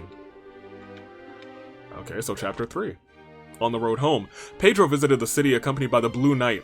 With the crowning ceremony approaching, the citizens, or the streets rather, were abuzz with excitement. I don't know why my brain still wants to say citizen over and over again. As he strolled the city center, people passing by cast strange looks his way. "What a noble knight he must be! I'm sure he must be quite the famous hero. Do you suppose he'll be attending the crowning ceremony?" Trailing quietly behind the Blue Knight, Pedro could hardly keep himself from doing a little dance. Do a little dance! Make a lot of noise! Get down tonight! It felt like a step towards Capri, who could control the Black Priest as if it were human itself. Of course, at the same time, he found it annoying that others thought him the servant of his own creation. It was on his way back to the workshop outside of the town that Pedro's humming was interrupted by a scream. "No, please stop!" cried a voice from the woods. "Heh, no one's gonna save you," a man growled. "Give up, give in." From the looks of things, some thuggish men had cornered a girl. Dainty and clad in a white dress, the girl's searching eyes sought desperately for a way to flee from danger. Pedro squared his shoulders, lowering his cap To shadow his eyes, he set his fingers forward in motion. The Blue Knight charged forward. 4. A righteous display. Upon seeing the Blue Knight appear like a shadow from the heart of the forest, the men harassing the girl could only gape in amazement. "Leave the girl alone and leave this place," the Blue Knight declared from the depths of its helmet. This was ventriloquism that the old man had drilled into the head as a secret of puppeteering. Who the hell are you? Get out of here before you get hurt, fools! With a jab from its clockwork fist, the Blue Knight knocked down the man holding the woman and pivoted swiftly to kick both men away. "Are you hurt, young lady?" No, I'm well." "Good. 'Twould be best if you stood back." At last the Blue Knight drew its sword. Swathed in black, a third man appeared who seemed to be the leader. Not bad for a wanderer. Pedro eyed the new arrival. The black-garbed man's stance suggested he knew something of proper swordsmanship. "Enough play, though. Hand over the girl, and I'll see you rewarded. To ignore one's duties is to be without courage. I cannot do that," said the Blue Knight. "Well then, die!" screamed the black-garbed man, and attacked. Alright, well now I'm kinda into it. The man in black attacked. From the upright, he feigned himself, as if to strike, or feint himself to strike the shoulder, but twisted his wrist and charged to slash across the body. Pedro, having read the feint, pulled his strings. The Blue Knight stepped back half a step, dodging the horizontal slash, then smacked the outstretched blade, knocking it from his foe's hands. "Impossible!" The blackguard man rubbed his numb hand and paled as the Blue Knight shifted slightly, as if it was a sign. The thugs turned and scattered like baby spiders. The girl sighed a sigh of relief and curtsied. "Thank you so much." She was still a bit shaky, but her manner was that of a noble woman. "It is the duty of every knight to protect." Paid no mind. "Oh, are you from foreign lands, perhaps?" Suddenly Pedro was struck with a moment of whimsy. "I am the touring knight Pedro. The boy there is my servant," he made the puppet reply. "Huh?" The girl finally seemed to notice him. She faced him with an expression of bewilderment. However, Pedro was no less surprised. Indeed, his shock was many times greater than hers.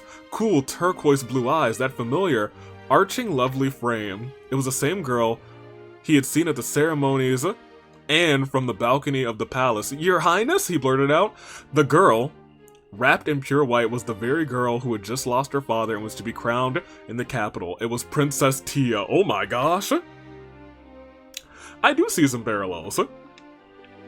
That was 5, right? Let's go to 6. The melancholy princess. "Would you be willing to guard me for these, 2 weeks until the crowning ceremony?" Oh, goodness gracious. Oh my gosh.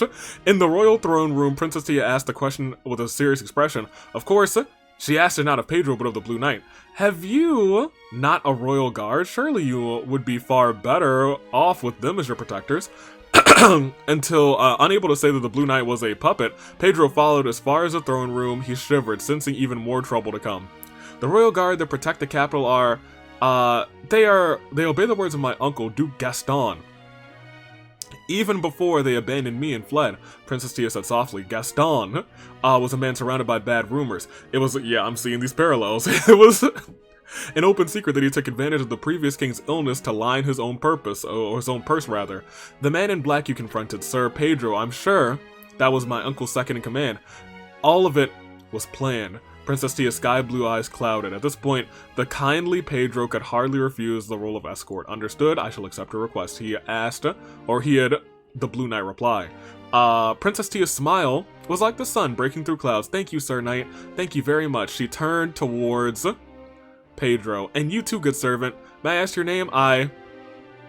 Pedro hid his eyes once more in the shadows of his cap. "I am not worthy of I am no one worthy of naming myself." Oh man. My guy. That was 6, we're at 7. Hey, we're almost done. Turbulent days. What?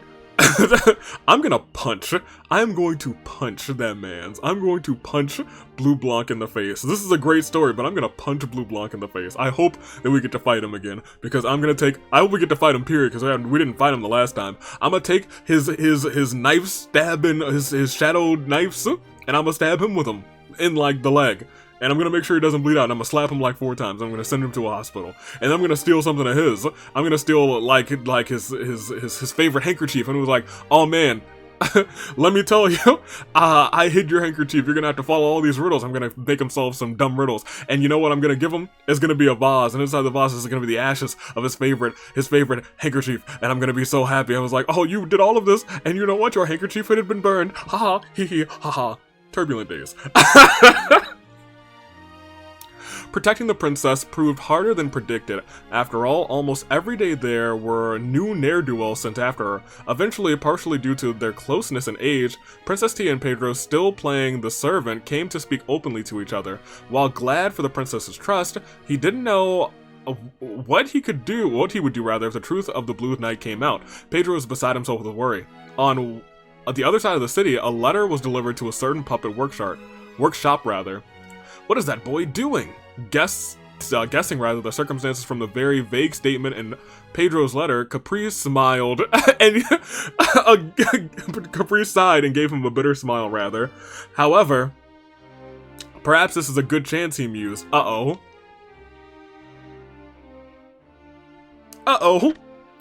Pedro was as ever bright and straight as an arrow, yet his thoughts were always of puppets. Partially due to living outside the city, he had no friends he could call close, and yet hardly seemed as if he felt lonely for it. While the role of escort to the princess was beyond his station, if it proved a chance to awaken more human feelings in his apprentice, Capri could only wish him the best with a parent's heart. Oh, wait. That was actually very kind. I didn't expect that. Oh, dang. Are we at 8 already? It's almost over? No, get out of here. I don't want 1.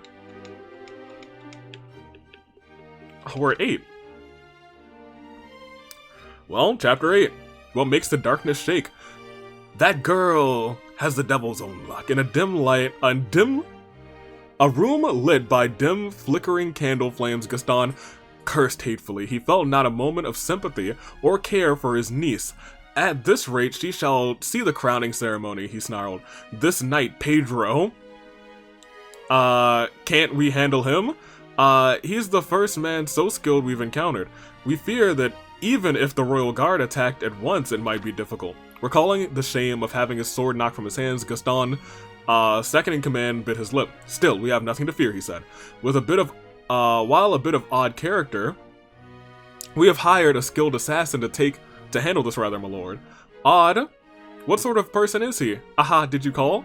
The flames danced bewitchingly and then went out at once. As if something tremendously heavy had collapsed onto it, the carpeted floor shook with a thud. Who was it? Duke Gaston took a step back. The shadow illuminated by the moon was tremendous and inhuman. Fear not, my lord, this is our assassin, Harlequin. He will remove all that is in your way with his puppet. The assassin sketched a mocking bow. Ah, I do love hunting. I don't take jobs unless the prey is lively. A sickening laugh shook the darkness, bringing a nasty smile to the Duke's face as well. Worry not, I am sure your hunt will be most enjoyable. And so, the night bathed in red by a crimson moon faded to dark, melting like ice. Wait, don't tell me. Oh my gosh. Jessica, this is definitely longer than Carnelia. I thought it was just this bookshelf. It's 21 chapters. I'm intrigued, so we're gonna go through it, I suppose. Afternoon in the Lesser Palace. Afternoon in the palace began with tea. Party in the gardens. The princess, as always, filled 3 cups with black tea from each pot. Please enjoy your tea, my thanks. The Blue Knight intoned. Thank you very much, Pedro said. Pedro moved the knight with his left hand as he sipped the tea made by the princess. It was his happiest moment in the otherwise busy days. Good servant. You really seem to enjoy the tea. It makes it very worth the effort for the one who made it. Haha, you're too kind. Smiling bitterly, Pedro pulled his strings. The Blue Knight in one go emptied the tea in the cup into a leather sack in his neck. At this, the princess could only sigh. Whereas Sir Pedro seems to hardly find it delicious at all. It makes it difficult to be motivated. Pardon me, I feel I'm impolite, man. An impolite man, rather. In his heart, Pedro felt a nervous edge, but the Blue Knight answered with a calm face. There had been countless moments where it would seem as though everything would be revealed, but Princess Tia showed no signs of doubting the truth of the Blue Knight. The princess smiled faintly, but her expression quickly turned somber. I suppose it doesn't matter. These fun afternoons will end tomorrow after the crowning ceremony. You both shall leave the city after all. Okay, chapter 10. A faint pain. At the princess's lonely words, Pedro's heart beat fast as a drum. I fear I am a man on the path of a warrior, so my apologies. No, I should apologize. I shall hardly make much of a queen like this. The princess shook herself and smiled brightly. Forgetting to control the puppet, Pedro ducked his head to hide the longing on his face. He would have loved to stay as her guard. Though she might have been of a noble birth, Princess Tia was a lonely girl who had lost her father. However, she had been speaking not of the servant like Pedro, but of the Blue Knight. To the princess, Pedro was simply a part of the package. Thing that made his chest hurt somehow. It was a pain he'd never felt when handling his puppets. Ultimately, Pedro had chosen, even if it meant saddening the princess, to flee from this unbearable pain in his chest. Ah, would you like a second cup? As if to clear the atmosphere, the princess offered the pot with a smile. Oh, that does sound good. Mind giving me a cup? Oh, uh-oh. With an unnerving laugh, a shadow crept in. Ah, what? A sudden gust tore through the garden, sending the tea set flying off the table. Crimson wings beat the air as an immense puppet in the form of a devil fell to the earth. I'm sorry for interrupting your lovely tea party, tittered a voice. Would you mind playing with me for a bit? On the devil's left arm was a human finger. It was a masked puppeteer, Harlequin. I'll make sure it's plenty of fun, he giggled. Oh my gosh. 11. Lady Tia, stand back! Pedro, shielding the attack from the princess behind him, sent the Blue Knight forward towards a crimson devil's arm. It was a blind spot for the masked puppeteer. With a rapid turn, the knight let loose a heavy strike. The tip of the sword was swallowed up in the base of the creature's wing. The demon's right arm flashed up, the blade and the claw scraped, sending sparks into the air. Losing its balance, the Blue Knight took an unsteady step backwards. The demon gave a shiver, and a barbed tail, thick as a log, screamed through the air, striking forward. Astonished by the technique, Pedro snapped the Blue Knight back, dodging the tail swipe. Oh, you are good. I didn't think you were in the same business. The masked puppeteer spoke not to the Blue Knight, but to Pedro. The Blue Knight, as if to interrupt those words, pointed his sword at the puppeteer. What nonsense are you speaking? If you shall not come, then I shall strike first. Even now, Pedro tried to hide it. Princess Tia, with a confused expression, gazed upon the preceding events. I see, so that's how it is. Oh no. The masked puppeteer, as if suddenly realizing the situation, laughed softly. My, well, let no one call me rude. If you'd rather not share, I'll stay quiet, but you know. The puppeteer's voice dipped low and tinged with a rolling darkness. If you don't even have that much guts, then even think you can win against my calamity is naive. Uh-oh. Blue Knight's about to die. Crimson Demon, the demon doll Calamity. Ganon? Kicked the ground and launched itself in the air, closing the gap in an instant. Pedro reacted just a moment too slow, so the intent was on not wanting the princess to notice. It was the tiniest of openings, but it was one that would prove fatal. First, the sword was knocked from the clockwork hands, then the claws continued to dig in, cutting the blue armor like butter. Oh my, what's wrong? The tail whipped, encircling the Blue Knight. With a twitch of the puppeteer's fingers, the tail tightened, crushing both the knight's arms. Caught you. The claws grabbed the Blue Knight by its feathered helm and lifted it up into the sky. Stop! The first puppet he made, that he'd put so much effort into, was being torn to pieces. Pedro lost himself for a moment and ran forward. You are so impatient. No need to worry. I was going to give him back. The blue demon held the Blue Knight high and threw it down towards Pedro. Gah! The Blue Knight crashed into Pedro and bowled him over. He lay in a crumpled heap, upon the lawn under the body of the puppet. Please stop! The princess stepped between the fallen pair and the masked puppeteer, her arms spread wide. I offer you myself. In return, I command you to cease this senseless violence. Oh, well, that's bad. Don't do that. That's the last thing we wanted. Oh, we just read 12. My bad. 13. Saying goodbye. offer you myself in return. I command you to stop the senseless violence. At Princess Tia's bold words, the puppeteer licked his lips slowly. You'd offer yourself in the place of your guard? Hee hee hee hee. Why? You bring tears to my eyes, princess. You mustn't, Lady Tia. Barely conscious, Pedro desperately tried to put his words together. He had not the energy to use ventriloquism. My master, Pedro is fine. Leave him to me. Hurry, run. Sir Pedro, silence. At the princess's angry words, Pedro managed to open his eyes fully, for those words were addressed most surely to he, still garbed and acting the servant. You knew? I'm sorry, I pretended not to notice. The princess smiled in a sad, lonely way, then turned to the puppeteer again with a dignified expression. Now take me to my uncle. My, oh my, what a princess you are. I bet you would have made quite the queen, too. The demon slowly stretched out its right arm. When the princess stepped on it, it began to beat its crimson wings. Sir Pedro, thank you so much. This week was very fun. Those words of goodbye sunk into his brain. He watched as the scarlet shadow, he watched the scarlet shadow be swallowed into the blue sky. Pedro's conscience slowly faded into darkness. That's tragic. Alright, well, 13? No. 14. I'm always like, my brain is one behind at this point. We've been going for a minute. The cost of deceit. The next morning when Pedro opened his eyes, he found himself in his room at the doll workshop. Safe on his familiar firm bed, he felt a rush of relief. It had all been a dream. Capri called out to the workshop. Oh, how are you feeling? Pedro craned his neck. On the workshop bench, he glimpsed disassembled blue parts spread across the wood. He leapt out in panic. It wasn't a dream! It seemed Capri had used the Black Priest to bring Pedro and the broken form of the Blue Knight back to the castle. It's my fault. Well, I definitely skipped that. It is your fault.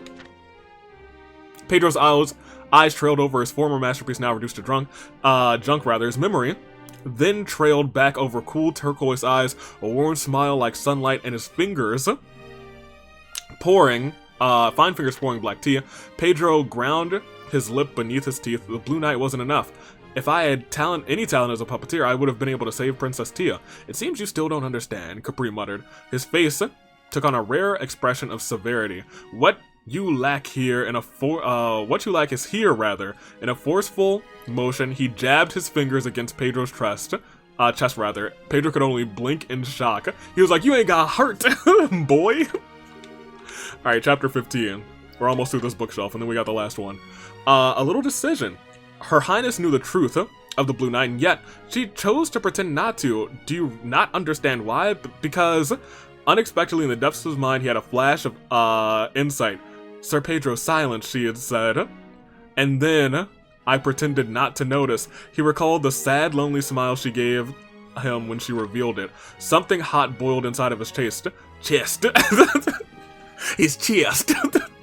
Pedro raised his head and fixed Capri with an intense gaze. Master, I beg of you, help me repair the Blue Knight. The old man studied his face. The masked puppeteer you fought is a man feared like a demon in our trade. A half-baked man cannot hope to match him. Do you understand? Even so, I will, for the person who believed in me. And with this, Capri smiled broadly, as if something grand had just fallen into his lap. It was the day before the crowning ceremony. At the palace, the princess's absence had been noticed, and the royal keep fell into an uproar from top to bottom. Wait. There's a car trapped beneath the pages, between the pages. I'm gonna murder BLEUBLANC. The door has already been opened. Join the dance of the valorous. Oh, look what I found. Oh, I get it. I guess this is technically considered Republican territory. It is absolutely a foreign mons. And the Blue Knight is a character in the novel, I think. Geez, he sure is detail-oriented. Anyway, I got a feeling that this next one is the last one. Dance of the Valorous. So, well, what could this be? No, we're not done here. We're reading the rest. The Duke's private manor. Oh, the Duke. On the outskirts of the capital, Duke Gaston, not Duke Dunan. Princess Tia sat in a lush room carpeted in a deep crimson. It's perfect for you, princess. With a satisfied expression, Duke Dunan glared at his bound prisoner. What do you intend to do about the crowning ceremony? Princess asked in a quiet voice. The Duke shrunk a bit under her icy gaze. I'm afraid you will be absent, and so the throne and the staff will be offered to me, the second in line. Do you believe people accept you? To change the subject, Tia, I have found someone willing to accept you as a bride. Seeing The sky-colored eyes waver for a second. The Duke smiled with renewed confidence. He is a second Imperial son and quite the connection. The Duke's smile widened, and while you learn the joys of womanhood in a new land, you can leave the rest to me. It was a cowardly plan. Certainly it wasn't a scenario that would be accepted for the Duke to take the throne in the place of the first heir. However, it would be different if the princess were to marry. If that were to pass, anyone could see Duke Dunan's ascent to the throne, but a done deal. My lord, it is about time. At his second-in-command's comment, the Duke stood. I'm sure you're quite tired from the daily attacks. Take a chance to rest and recover. The Duke gave a chuckle at his own shamelessness and left the room. At that moment, that won't be happening. With a tremendous clash, a glass window exploded and glittering powder. Alright, our last few. 6 chapters remain. And so the boy becomes a man. Graceful, like a graceful leopard, I guess. I guess they're pretty graceful. A tall knight clad in blue armor leapt through the window. Following behind him was a small boy wearing a cap. Princess Tia, I'm sorry, I know I'm a bit late. Sir Pedro, so you did come after all. A tremendous smile floated onto the princess's face. Somewhat embarrassed, the boy returned the smile. Their eyes locked and words unsaid passed between them. Hey, there's a time and a place for these things, the Duke. Having been completely ignored, was sputtering in anger. Oh yeah, I broke your window, my bad. I like this Pedro guy.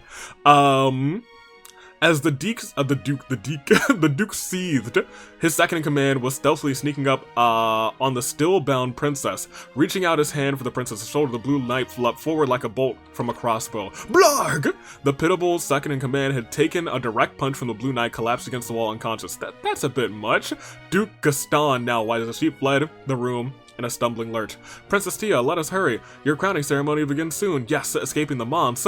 The two were pursued by the Duke and his guard. However, as if to obstruct their path, a scarlet shadow fell, shaking the ground. Sorry, but I'm going to have to get in your way, I'm afraid. Thoroughness is the #1 part of being a puppeteer, after all. Hee hee hee. The way you spoke made it hard to believe it was just a job. It was the masked puppeteer Harlequin and the Crimson Doll. Demon Doll Calamity. Calamity Ganon. 18. The duel between blue and red. White blade met deadly claw. Blue and red twisted in blinding fashion to cover the fight had been cleaved off. Oh, you're moving better, Harlequin exclaimed. Surprisingly, the Blue Knight's movements were just a bit faster than that of the Crimson Devil Puppet Calamity. I broke it all to pieces too, but to fix it back up in just one day, looks like the old man found himself a good apprentice. You know my master. Harlequin twisted his fingers and Calamity fluttered its wings, slowly lifted into the sky. We have a bit of a history, yes, he giggled, but forget about that. What will you do about this? As he howled up those words, the red puppet swooped down. Pedro pulled the strings back and the blue light narrowly avoided the grasping claws. Or this? Smooth, flowing as water, Calamity sent out a log-like tail to swipe at the knight. Pedro's threads flowed down and to the right. Dropping its center of gravity, the blue knight shifted the sword to a slant and redirected the force upwards of the tail. Or this? The Calamity swung its horned head around and charged straight for the Blue Knight's torso. Pedro snapped the threads upwards and to the left this time. The Blue Knight, who had let itself fall back slightly, now slashed its sword down with a blur of light. With a small, pleasant cracking sound, the crimson wing on the right side of the puppet was hewn straight off. That's the Blue Knight. We put our ones up for the Blue Knight. Red hot roar. Slightly panicked, the masked puppeteer wrenched backwards on the strings to put space between himself and the Blue Knight. Hey, how about we call it a draw here? Knowing it was hopeless, Pedro still offered. As he expected, a happy voice called back. Now don't make bad jokes like that. It's been too long since I've had this much fun after all. I am getting just hints. This does feel like it's got hints of some of the even both sides, the Duke side and the Blue Knight, or not the Blue Knight, rather, Calamity side. It does, and the name Calamity itself, it's got it feels very first chapter, but I'm also getting hints of second chapter. But I digress. Seemingly drunk on warped joy, Harlequin twists his hands in a complex motion and almost looks as if he were drawing magic circles in the air. I didn't think I'd end up using this, he giggled. Calamity crossed both of his arms across his body as if holding itself. Slowly a burning scent filled the air. A cold chill ran down Pedro's spine.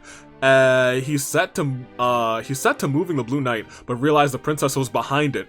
You can regret it in your next life. Harlequin screamed. The Crimson Demon took an imposing stance. Its massive jaw creaked. There was a rushing of air, and then a ball of brilliant flame spewed forth. The arena was engulfed in a violent pillar of swirling fire. The Blue Knight, Pedro, and the princess were swallowed in the inferno. So that's it, is it? Guess it was a pity to end it there, huh? Gazing at the roaring flames, Harlequin muttered regretfully. However, his eyes soon narrowed, puzzled. No scent of roasting meat, or metal melting reached his nose. What? The crimson maelstrom began to swirl faster, and then the center suddenly parted as if blown away from the inside out. From the middle, rose a blue twister. We at 20?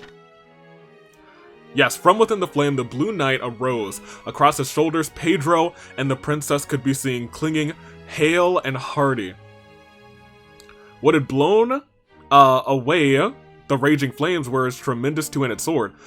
Spinning, an enormous blade like a whirlwind, a butterfly made of flame danced above the Blue Knight's head as well. You sent the fire up. You think that'll work? Harlequin began gesturing again. It seemed he intended to launch another fireball. I won't let you! Splitting through the wall of flames, the Blue Knight forced its way forward. In the next moment, Calamity's horned head was cleaved in a perfect two. Ahaha, absolutely wonderful.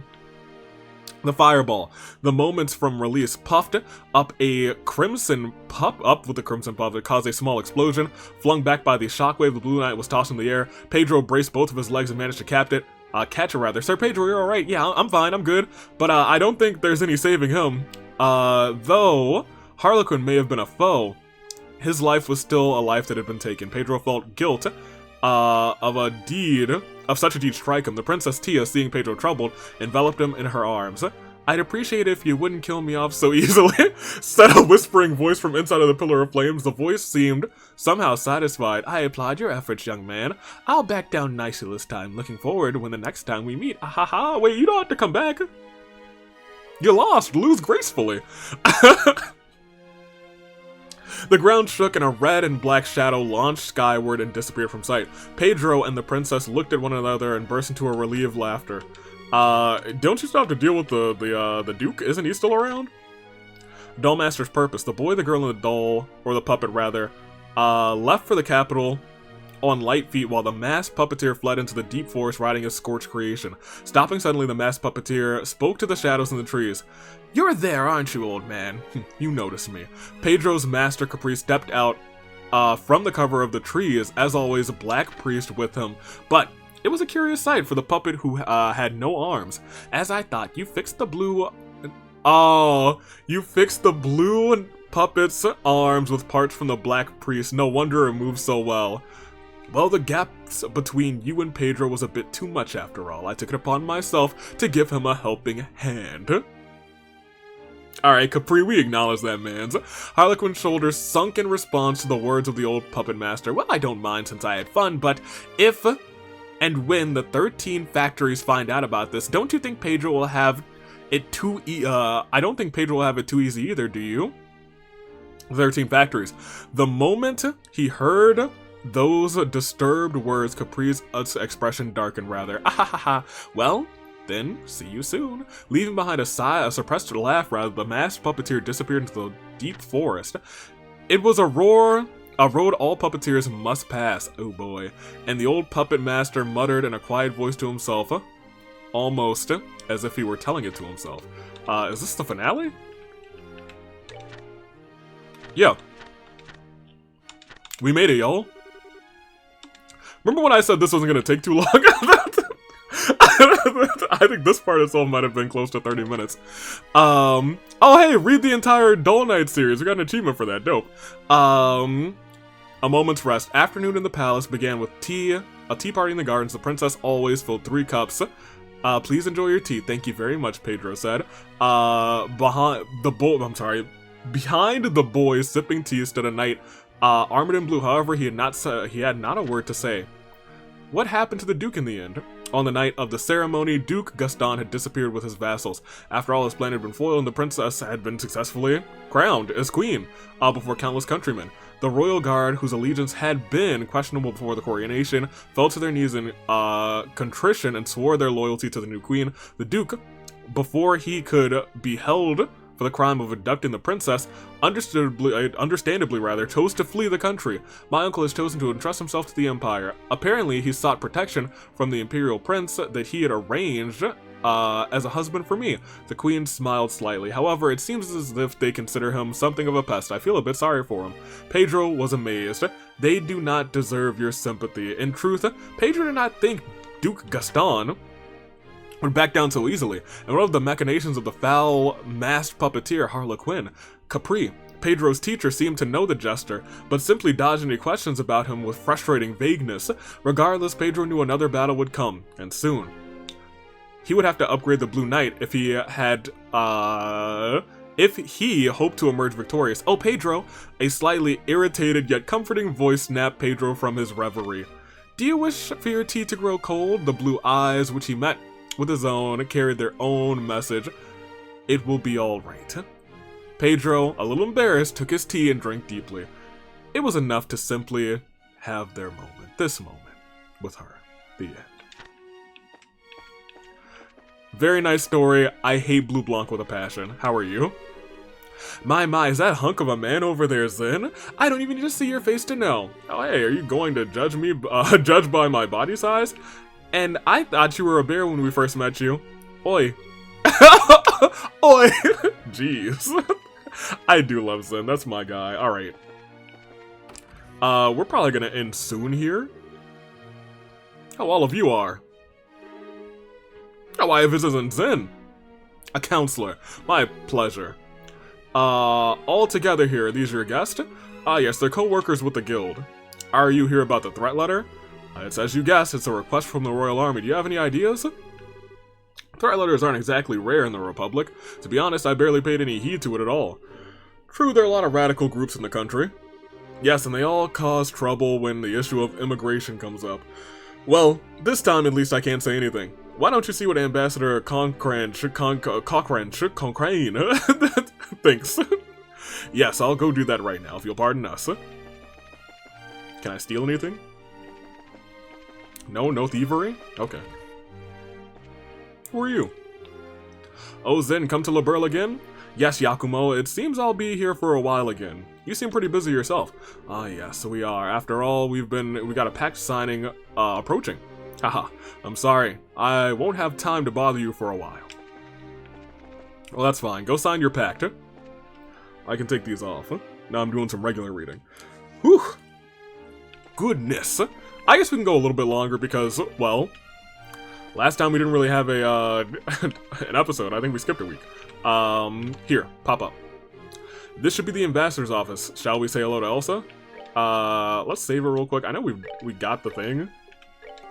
But, you know, I do want to just save it. Yeah, we'll say hi.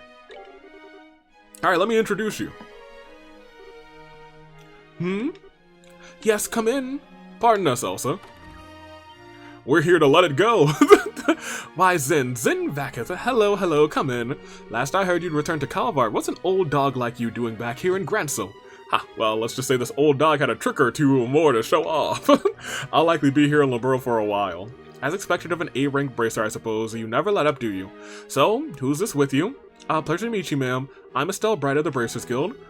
These are our assistants, Olivier Lenham and Chloe Rins. Olivier, uh-oh. A pleasure, Ambassador.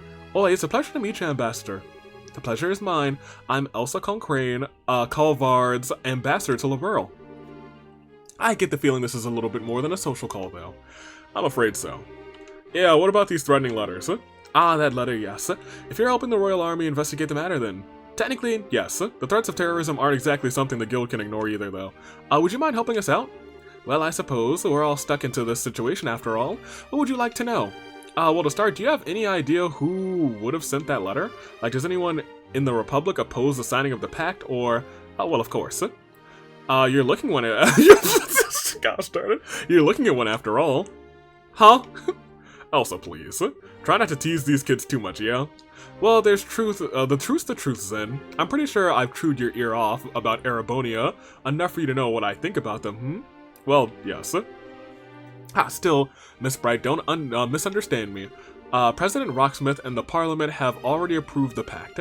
My personal feelings, won't get in the way of my job. Right. Is there anyone else from Calvard who might oppose the pact? Oh, certainly. They're all tiny groups, though. And to be honest, there's no real reason to oppose it anyway. No reason? I don't quite follow. It's not worth bothering. The pact doesn't even have any practical effect. It's simply agreeing to the statement we shall not rely on violence to solve international problems and negotiate instead. It's more of a declaration than anything else, but it is little more than a promise which can be broken without consequence save a loss of face, no? Precisely, the worst it could do would be to rally the other countries as the aggressor. Now, it's true that the relations between Erebonia and Calvard have gotten even worse than usual over the past decade, so there is some value in establishing Liberl as a place where we can negotiate rather, but again, who'd bother in opposing that? Oh, so she's saying, oh, we still hate each other, we still might go fight, but hey, maybe we'll talk in Liberl first. Yeah.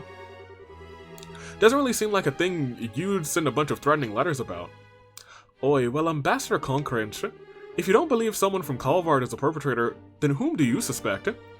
Well, my gut, of course, tells me to blame it on the Erebomians. Blame it on the Erebonians. Blame it on the sunshine. Don't blame it on the moonlight. Don't blame it on the good times. Blame it on Erebonia. Their militaristic hawk faction specifically. But frankly, even they have that new engine on the line. They aren't as stupid to cut off their noses to spite their faces. The new engine, you mean the one from the Arce? Yes, an engineering sample will be provided to both Calvard and Erebonia. It'll happen right after the signing, in fact. Whoa! As expected of Queen Alicia, she holds the Empire and Republic in the palm of her hands. Yes, I have to admit she's handled this masterfully. That cutting-edge engine is going to be a birth of a whole new generation of airship designs, and Alicia is practically handing it out so long as you sign this agreement and play nice with each other, at least for a little while. Even the most testosterone-poisoned ninnies among the Erebonian hawks wouldn't want to miss this chance. Yeah, I guess so. Which means, of course, the possibility of either Republic or the Empire interfering directly is pretty low. Indeed. I'm sorry, I can't be of much help. No, you're a big help. Just being able to cross out suspects off the list helps a lot, actually. Speaking of which, though, we'd like to ask you about something else. Oh, right. Her parents. Harold Hayworth, a merchant from Crossbell. I can't say it rings any bells, I'm sorry. He never visited the embassy, at least. Darn. Well, thanks. Do remember that the Crossbell sits directly between Erebonia and Calvard, however. You may want to inquire at the Erebonian embassy as well. Okay, thanks, Ambassador. And thanks for being so open with us. You're quite welcome. I'm glad I could help. By the way, you said your name was Estelle Bright. You wouldn't happen to be Brigadier General Bright's daughter, would you? Yeah, that's me. Oh, you know Dad? Ha, of course. The heroic vanquisher of the Imperial Army and now the head of Liberl's Royal Army. I heard that he had a daughter, but I didn't expect to meet you like this. Well, I'm kind of just an inexperienced newbie myself still. Well, you're off to a good start then, I think. We at the embassy have relied on a guild a number of times in the past. Should the time come again, I hope you'll aid us, Miss Bright. Ha, well, if the chance comes up, sure. Well, we'll see you around. We did it. Alright, well, we're getting out of here. Because we don't need to do anything else in here. Let's see, Calvardian.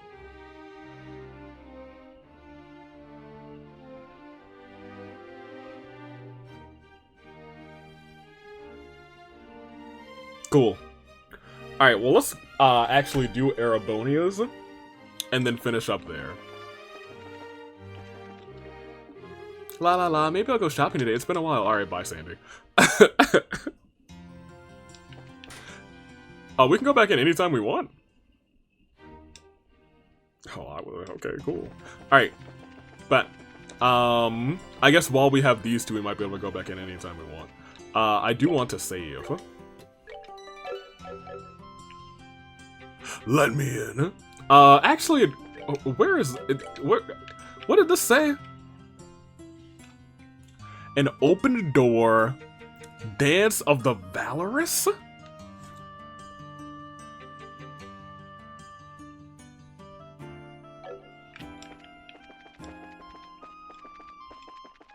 Valor? Okay, so when I think of open doors, I think about this. But when I think about Dance of the Valorous, that sounds like a fight, so oh, we can... Well, this is the answer. Never mind. This is the answer. Huh, it's unlocked? Oh, the entrance here should be kept as locked as long as no show like the martial arts tournament. In which case, it seems like our goal is here then. Alright, let's get inside. Oh yeah, we're finishing this. 1000%. I like that I don't like that music. Are we gonna have to fight?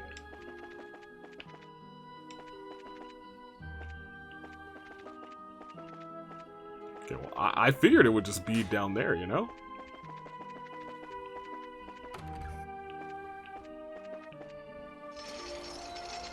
Are we gonna have to fight? The Grand Arena, kind of nostalgic. Feels like we were just here yesterday. Dance of the Valorous. See, I was ready for that one. Just standing here has me recalling the admiring roar of the audience. Oh, you were invited to the castle after the martial arts tournament, right, Estelle? I wish I could have joined you in on the field. Thinking about it, I was still pretty amateurish. But you know, once the whole thing is cleared up, I'd like to take part in next year's martial arts competition. To test my own abilities, for one. Oh, that sounds like Cassius's daughter to me. I'd like to join you in on the action, too. I don't feel like I'd stand a chance against you, Zen. Well, I shall sing from the seats to cheer you on, Estelle. I will serenade my love for you as mightily as I can. Pass.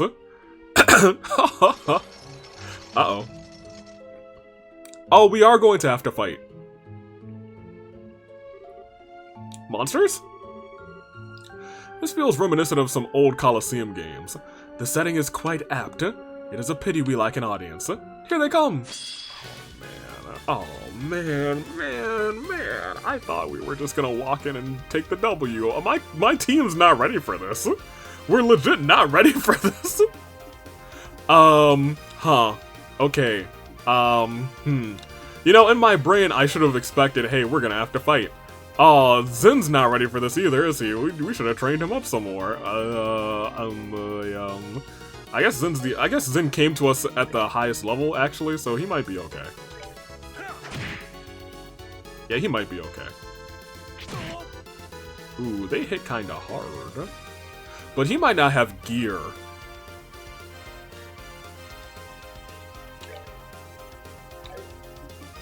Alright, real talk, you're gonna have to... what's gonna give us EP? Yeah, you're gonna have to just take some EP.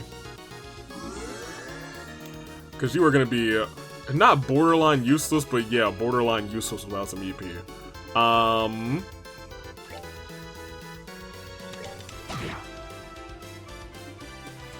Art? No. Craft. Yeah, I'm gonna have you do a little happy trigger. You need it more than Zay. Good. Oh, Frozen. Oh, that's... Diamond Dust. Oh, that sounds bad. That's a giant ice rock. Ooh, boy. That wasn't the worst thing that could happen, actually. That could have been way worse. We might want to do a Curio on Zen.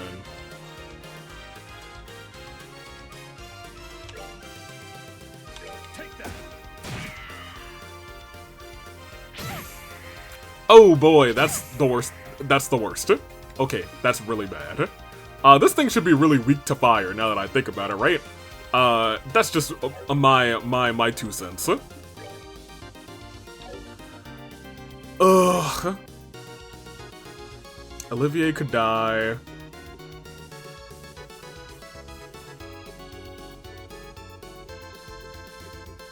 Does her ult, like, heal people to full?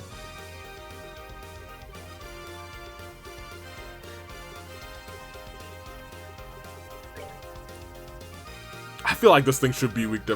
whatever.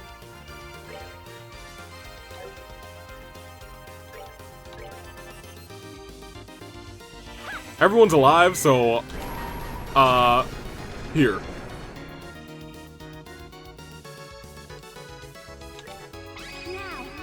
Now that everyone's alive, it should just heal them to full.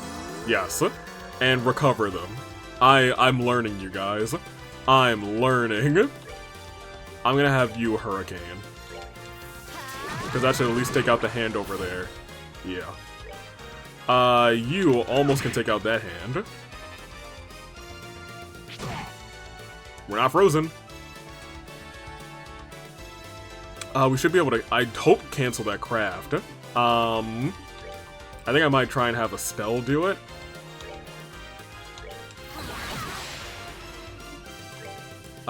You might be able to shoot this one from here?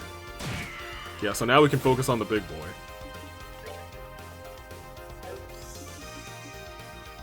I mean, low-key? You can't, never mind. Everyone's pretty healthy right now, which is nice.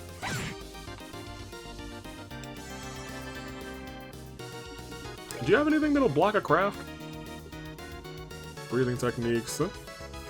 Oh, that's kind of dope. Composure. I could have done that on himself, but he couldn't because he was frozen. Heck, try and confuse it, I guess. It didn't work. But Estelle should be able to cancel this craft. She still has hard break. Please don't miss, because we're all in its range. I don't remember what I didn't see what this thing's name is, but it looks like Master Crayon, and I think that that's hilarious.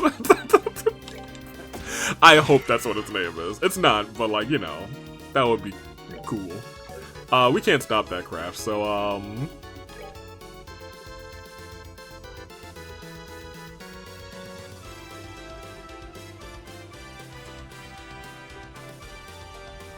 man, I don't know. Drop a rock on it, I guess. Diamond dust. That didn't really hurt that much.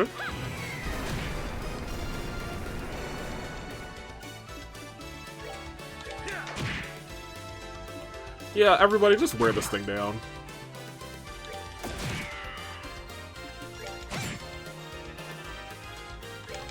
You can go. You can impede. You can go. I think you should probably have enough to impede now, too. Yeah, yours is just 20. Yeah, there you go. You can go. Oh, you can't impede, so I guess we're all just gonna take a little diamond dust. It's fine.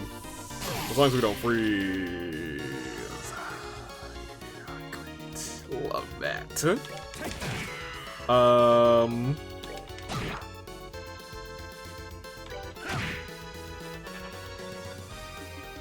You have something to impede too, don't you? That might have been my bad. He could have done it. Entirely my bad.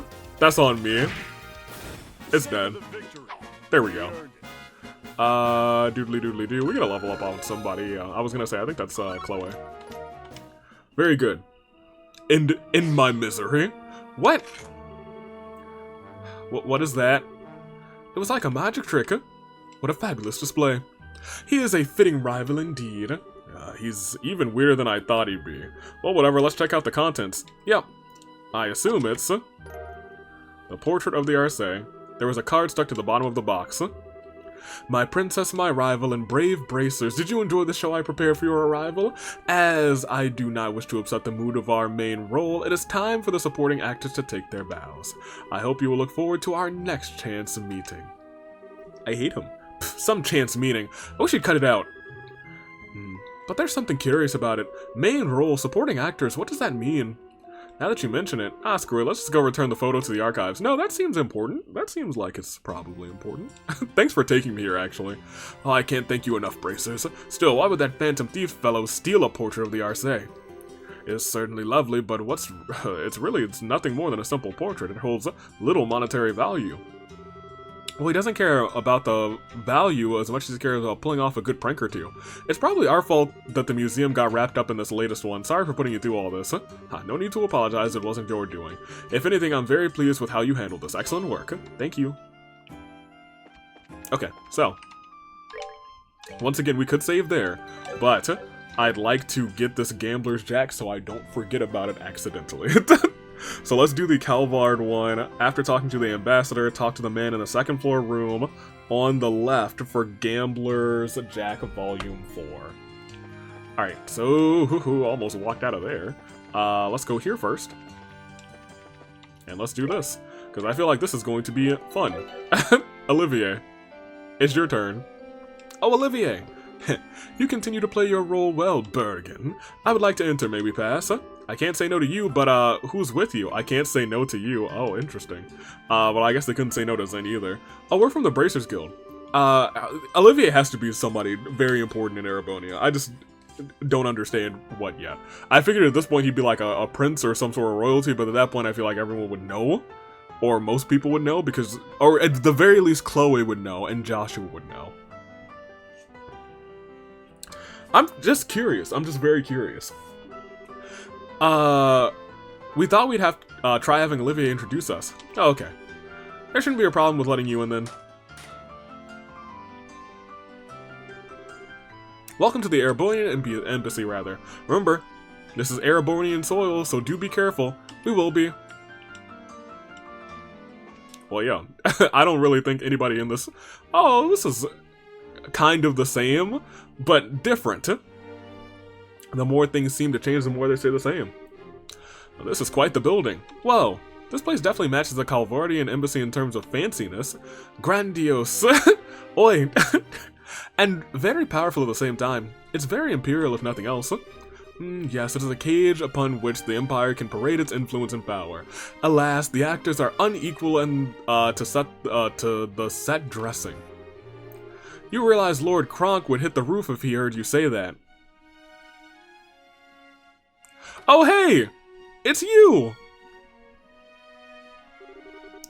Ah, my bosom companion, it has been an age. Are you doing well, Mueller? Yeah, it would be better if you would if I could cut you in half and be done with it. I told you again and again to ensure that we're constantly aware of your location and you... it's but a tactic in the war of love. Did you know absence makes the heart grow fonder? Estelle Bright, you have my thanks. I can only imagine the trouble this idiot has been causing you. Actually, he hasn't been too bad, I guess. He's been really well-mannered comparatively. Yeah, I was gonna say...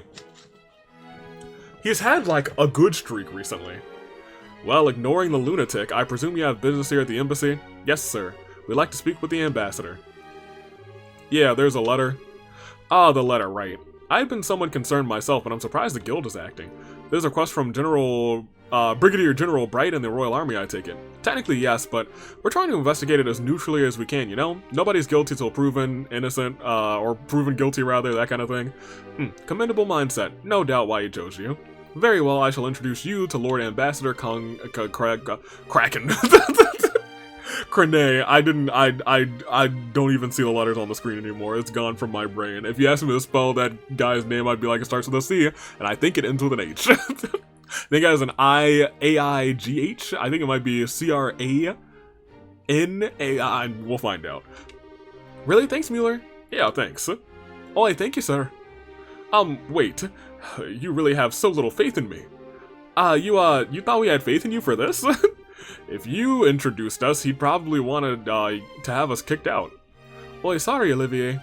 The sting of being forsaken. The sting of the truth, maybe. Lord, look, Lord Kraken is in his office on the second floor. I shall announce your arrival. Give me a moment. We'll wait then. Why don't we poke around? Okay, well, yeah, I guess we'll poke around. Let's poke around. Okay, so let me just double check. We talked to the ambassador, and then we talk to the man on the second floor on the left. Okay, great. Well, let's look around. There's nobody in here. There's a maid in here. How you doing? Oh, hey, it's been a while, Olivier. Camilla? Are these your guests? Indeed, one could call them guests, but I'm more inclined to think of them as my soulmates. Our days spent together have been so tender, so sweet, I feel myself merely calling this force love does a disservice to our bond. Is that not so, Estelle? My. Wait, does that mean you've dumped Mueller? My head hurts. I'm starting to think I'm starting to understand Mueller's suffering. You've dumped him? I wonder who Olivier's really targeting. What do you think? Is Mueller still his one and only, or has he moved past on to greener pastures? Why, you only need to ask. No, thanks. We're leaving. We're leaving. Alright, so this is a guy who likes the books. All the books in this room were published in Liberl. To learn about someone's nation, start with their culture. You're free to read them, but please put them back once you're done here. Okay, thank you. And the man on the, or the person on the right, there's several people on the right. Hey, are you Fisherman? No. Hey, Olivier. Heard you went to the hot springs. I'm so envious. I've been working until I'm dead on my feet getting ready for the signing ceremony. Alright, the signing ceremony, folks. Gerald, or Gerald, the closest imperial city to Liberl borders, is a place called Parm, like Parmesan cheese. I'm actually from Parm. I'm jealous, by the way. It's close to Boss, which makes it convenient to return home for visits rather. Of course, it's not so convenient to visit the imperial capital from there. There aren't any publicly scheduled lines in Erebonia, so I have to switch over to the rail system. Oh dang, yeah, I guess you would have to go zoop and then zop and then, yeah, so tragic. Alright, let's go. So this is the office, wow. Indeed, shall I make our grand entrance and shock the ambassador into silence? Mueller can totally cut you in half, you know. I apologize for the wait. Lord, Kraken will see you now. Crane, you're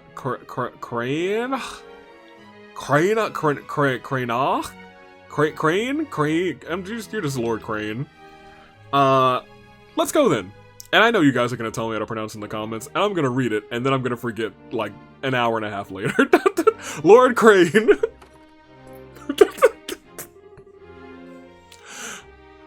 Welcome, Erebonian Embassy guest. I am Lord Duval Crane, the duly appointed ambassador and the voice of the Empire in this land. Oh, I'm Estelle of the Bracers Guild. Zin, also of the guild. Oi, Chloe Rins, second year student at the Genis Royal Academy and assistant to the Bracers by day. Princess by night. And I am Olivier. Servant of love and peace. You.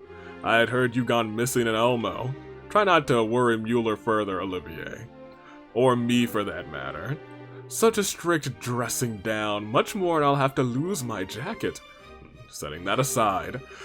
You are here to inquire about the threatening letter, yes? What do you want to know? Okay, I'll be direct, sir. Do you have any idea who might be behind the letter? Is there anyone in the Empire who might oppose the signing of the pact? Ah, you are direct, young bracer. I appreciate that. I can tell you truthfully, though, however, I can think of no such person. His Majesty is very happy with the pact, as it stands, in fact. No one within the Empire would be foolish enough to gainsay his leadership on such a matter, of course. Yeah, I bet. So you think it's the work of someone outside of the Empire, then? What other answer could there be? If you want my opinion, it's the opposing party and the Colvard behind this. Some silly ploy to make the president look bad, no doubt. Opposition doing whatever it pleases. This is the perfect example of fallacies of a mob rule. Huh. I have to question that, your lordship. Don't get me wrong, our political parties basically beat each other over the head anytime they can, but even if the pact fell apart due to this, I don't think anyone could blame it on President Rocksmith. Details. You think the mob you think the mob thinks like that? Pah. Well, maybe the mob doesn't, but the mafia doesn't think like that. The mafia. Public service. All I can say for certain is that the person issuing these threats cannot be from our empire. That should be more than enough assurance for you. Well, oh, excuse me, Lord Kron. May I ask what, Chancellor Osborne's opinion of the non-aggression pact is? What? Huh. Flawless riposte, Chloe. Who? The highest appointed official of our most glorious and august, imperial government, the Blood and Iron Chancellor, Goliath, Osborne. Goliath is a great name.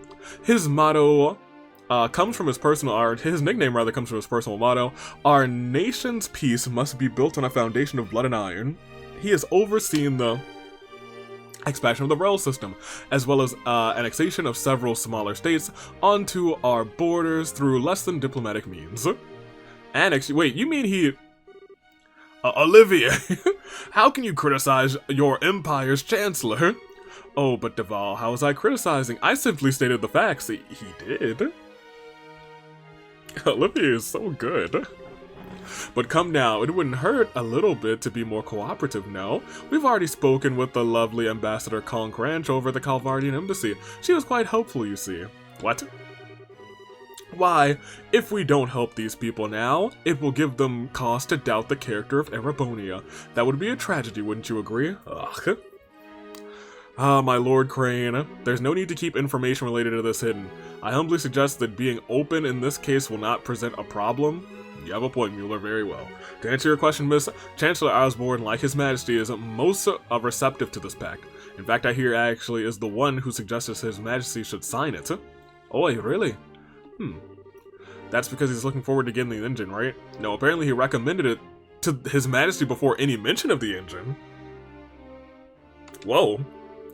If anything, I'm glad there's harmony at home over this pact. There's no pressure for us to negotiate. I hate to say it, Estelle, but it's looking like there really isn't any chance that it's someone from the Empire. Yeah, it looks that way. Ambassador, thanks a lot for answering our questions. You see? It's as I said. If you're looking for the guilty party, you should look somewhere else. Oh, but 1 second. You don't mind if we ask you one more question? About Rain's parents, Yes, a most pitiable situation, the separation of a child from her parents. Imperial traders do visit the embassy at times, but a merchant from Crossbow... I do not recall such a man, no. Are you familiar with this Hayworth Mueller? No, I've never heard of the man either. Aw, really? They're starting to look kinda grim. To search for at once for both a blackmailer and a lost child's parents sounds most trying. Unless they're one and the same. Unless they're one and the same. If you can't find one, if it's not somebody from the Imperials or Liberal or from the other one, then it's very possible that it's from someone from Crossbell, which sits between the two. Oh, well, hold on. That makes a lot of sense now that I think about it. If there's a, if you sit between, essentially, Erebonia and Calvard, and there's a non-aggression pact between the both of them, and Erebonia has been known to annex states, wouldn't you be concerned if, like, the people who might help you in terms of, like, Calvard are kind of on the same page as the other one? I think you would be shocked and devastated and afraid. So I wouldn't be surprised if it were her parents, like, on behalf of Crossbell, starting to, like, cause a little trial. Hold on, they might, I'm gonna let the game cook, just in case. He also could just be from the society. I do wish you luck, young lady. Thanks, Lord Crane. Allow me to show you to the gate, then. Not yet, I need to go and go to this door. Now, it said immediately go over here, so we're gonna save it right here, just in case somehow we're wrong. Give me the book. How could this be? This book is banned in Erebonia. Who put this on the shelf? Huh? Crap. If Ambassador Crane knew, I'd get an earful. I know you. Here, take this book. Thank you. Big Preach. If you hadn't read that, I recommended this. This book, it's called Carnelia. Oh, I've read it. I don't know who the author is, but I guess they're probably from the Empire. They describe the capital in such a vivid detail, there's no way they could have done so without living there. Interesting.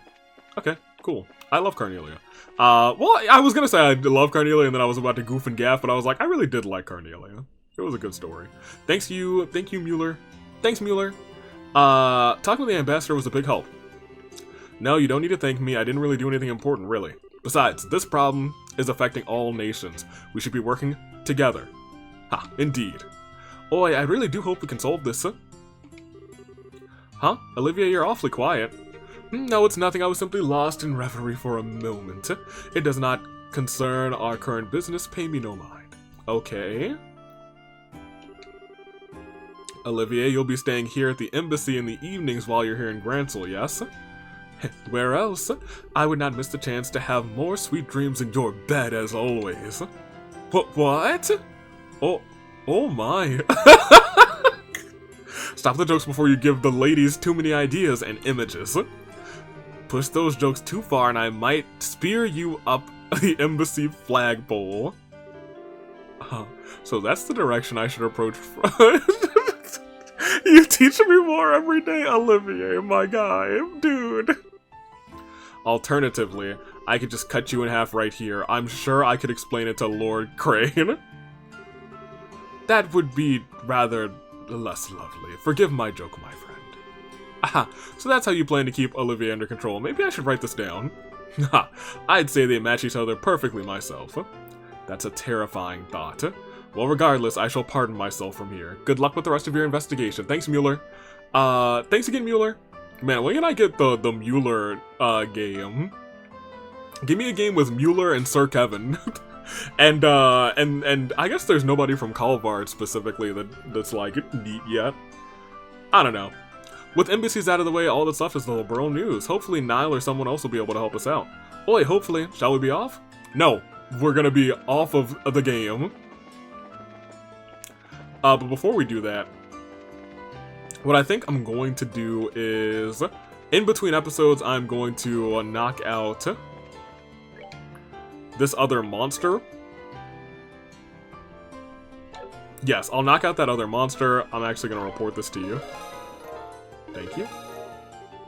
I got what kind of quartz?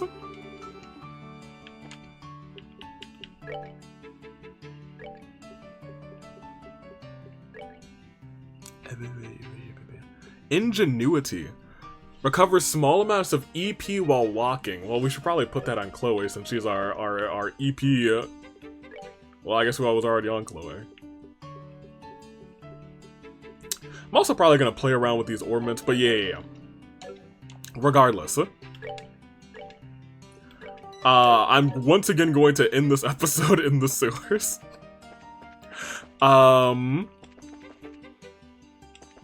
Because it's something in the West Block sewers. Yeah, I'm going to explore here, defeat that monster. Excuse me, what? I guess maybe get Chloe and Olivier a level or two. And we'll be good to go. 200 save. Let's put our ones up, or put our twos up for 200. No, stop, controller. It was leaned against my my bottle of vitamins. Get some vitamins. I don't. I think I say that a lot. But legit, take your vitamins early. It's the reason my body's in a pretty decent shape still.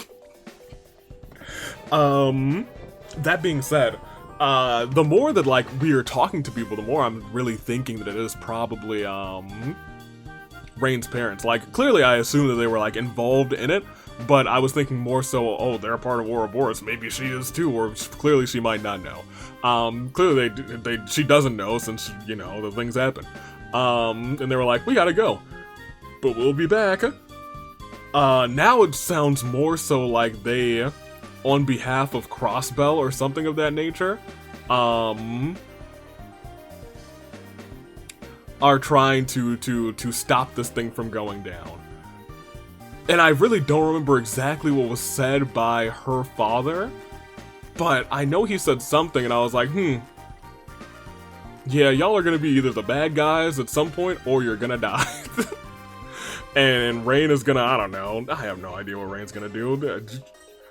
She'll probably be just, maybe she'll join the party or like grow up and join the Bracers or something. Maybe she's like the lead character in the newest games. I don't know.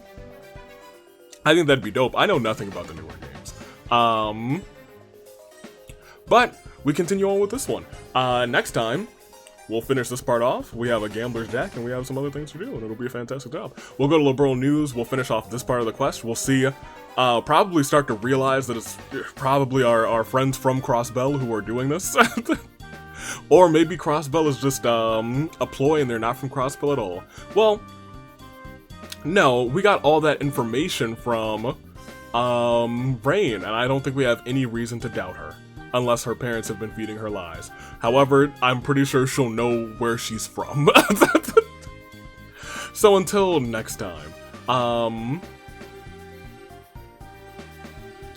I gotta go and kind of split and do some editing on this one, because there's some parts that I want to cut out so it's not super duper long, but we also recorded for a long time. But I had a lot of fun. I had a lot of fun. Wasn't expecting to read a whole story that was the 21 chapters, but you know what? It was a good story. You know, I wanted a little bit more extra there at the end. Maybe there's like a part 2 of the Doll Night. I don't know. We'll see. Probably not, but it is what it is. At some point, we probably should take like a mid-game break to read the Gambler's Jacks that we have so far. I don't remember how many chapters are in this game, so someone let me know. I feel like we're probably at the halfway point at this point, though. We've been playing this game for, what's our runtime? It says 36 hours, but clearly that's not true, because a lot of times I just leave the game open. Now if I leave the game open, like this, my playtime just increases, as you see. So, until next time, toodaloo, flight crew. Thank you so much for watching.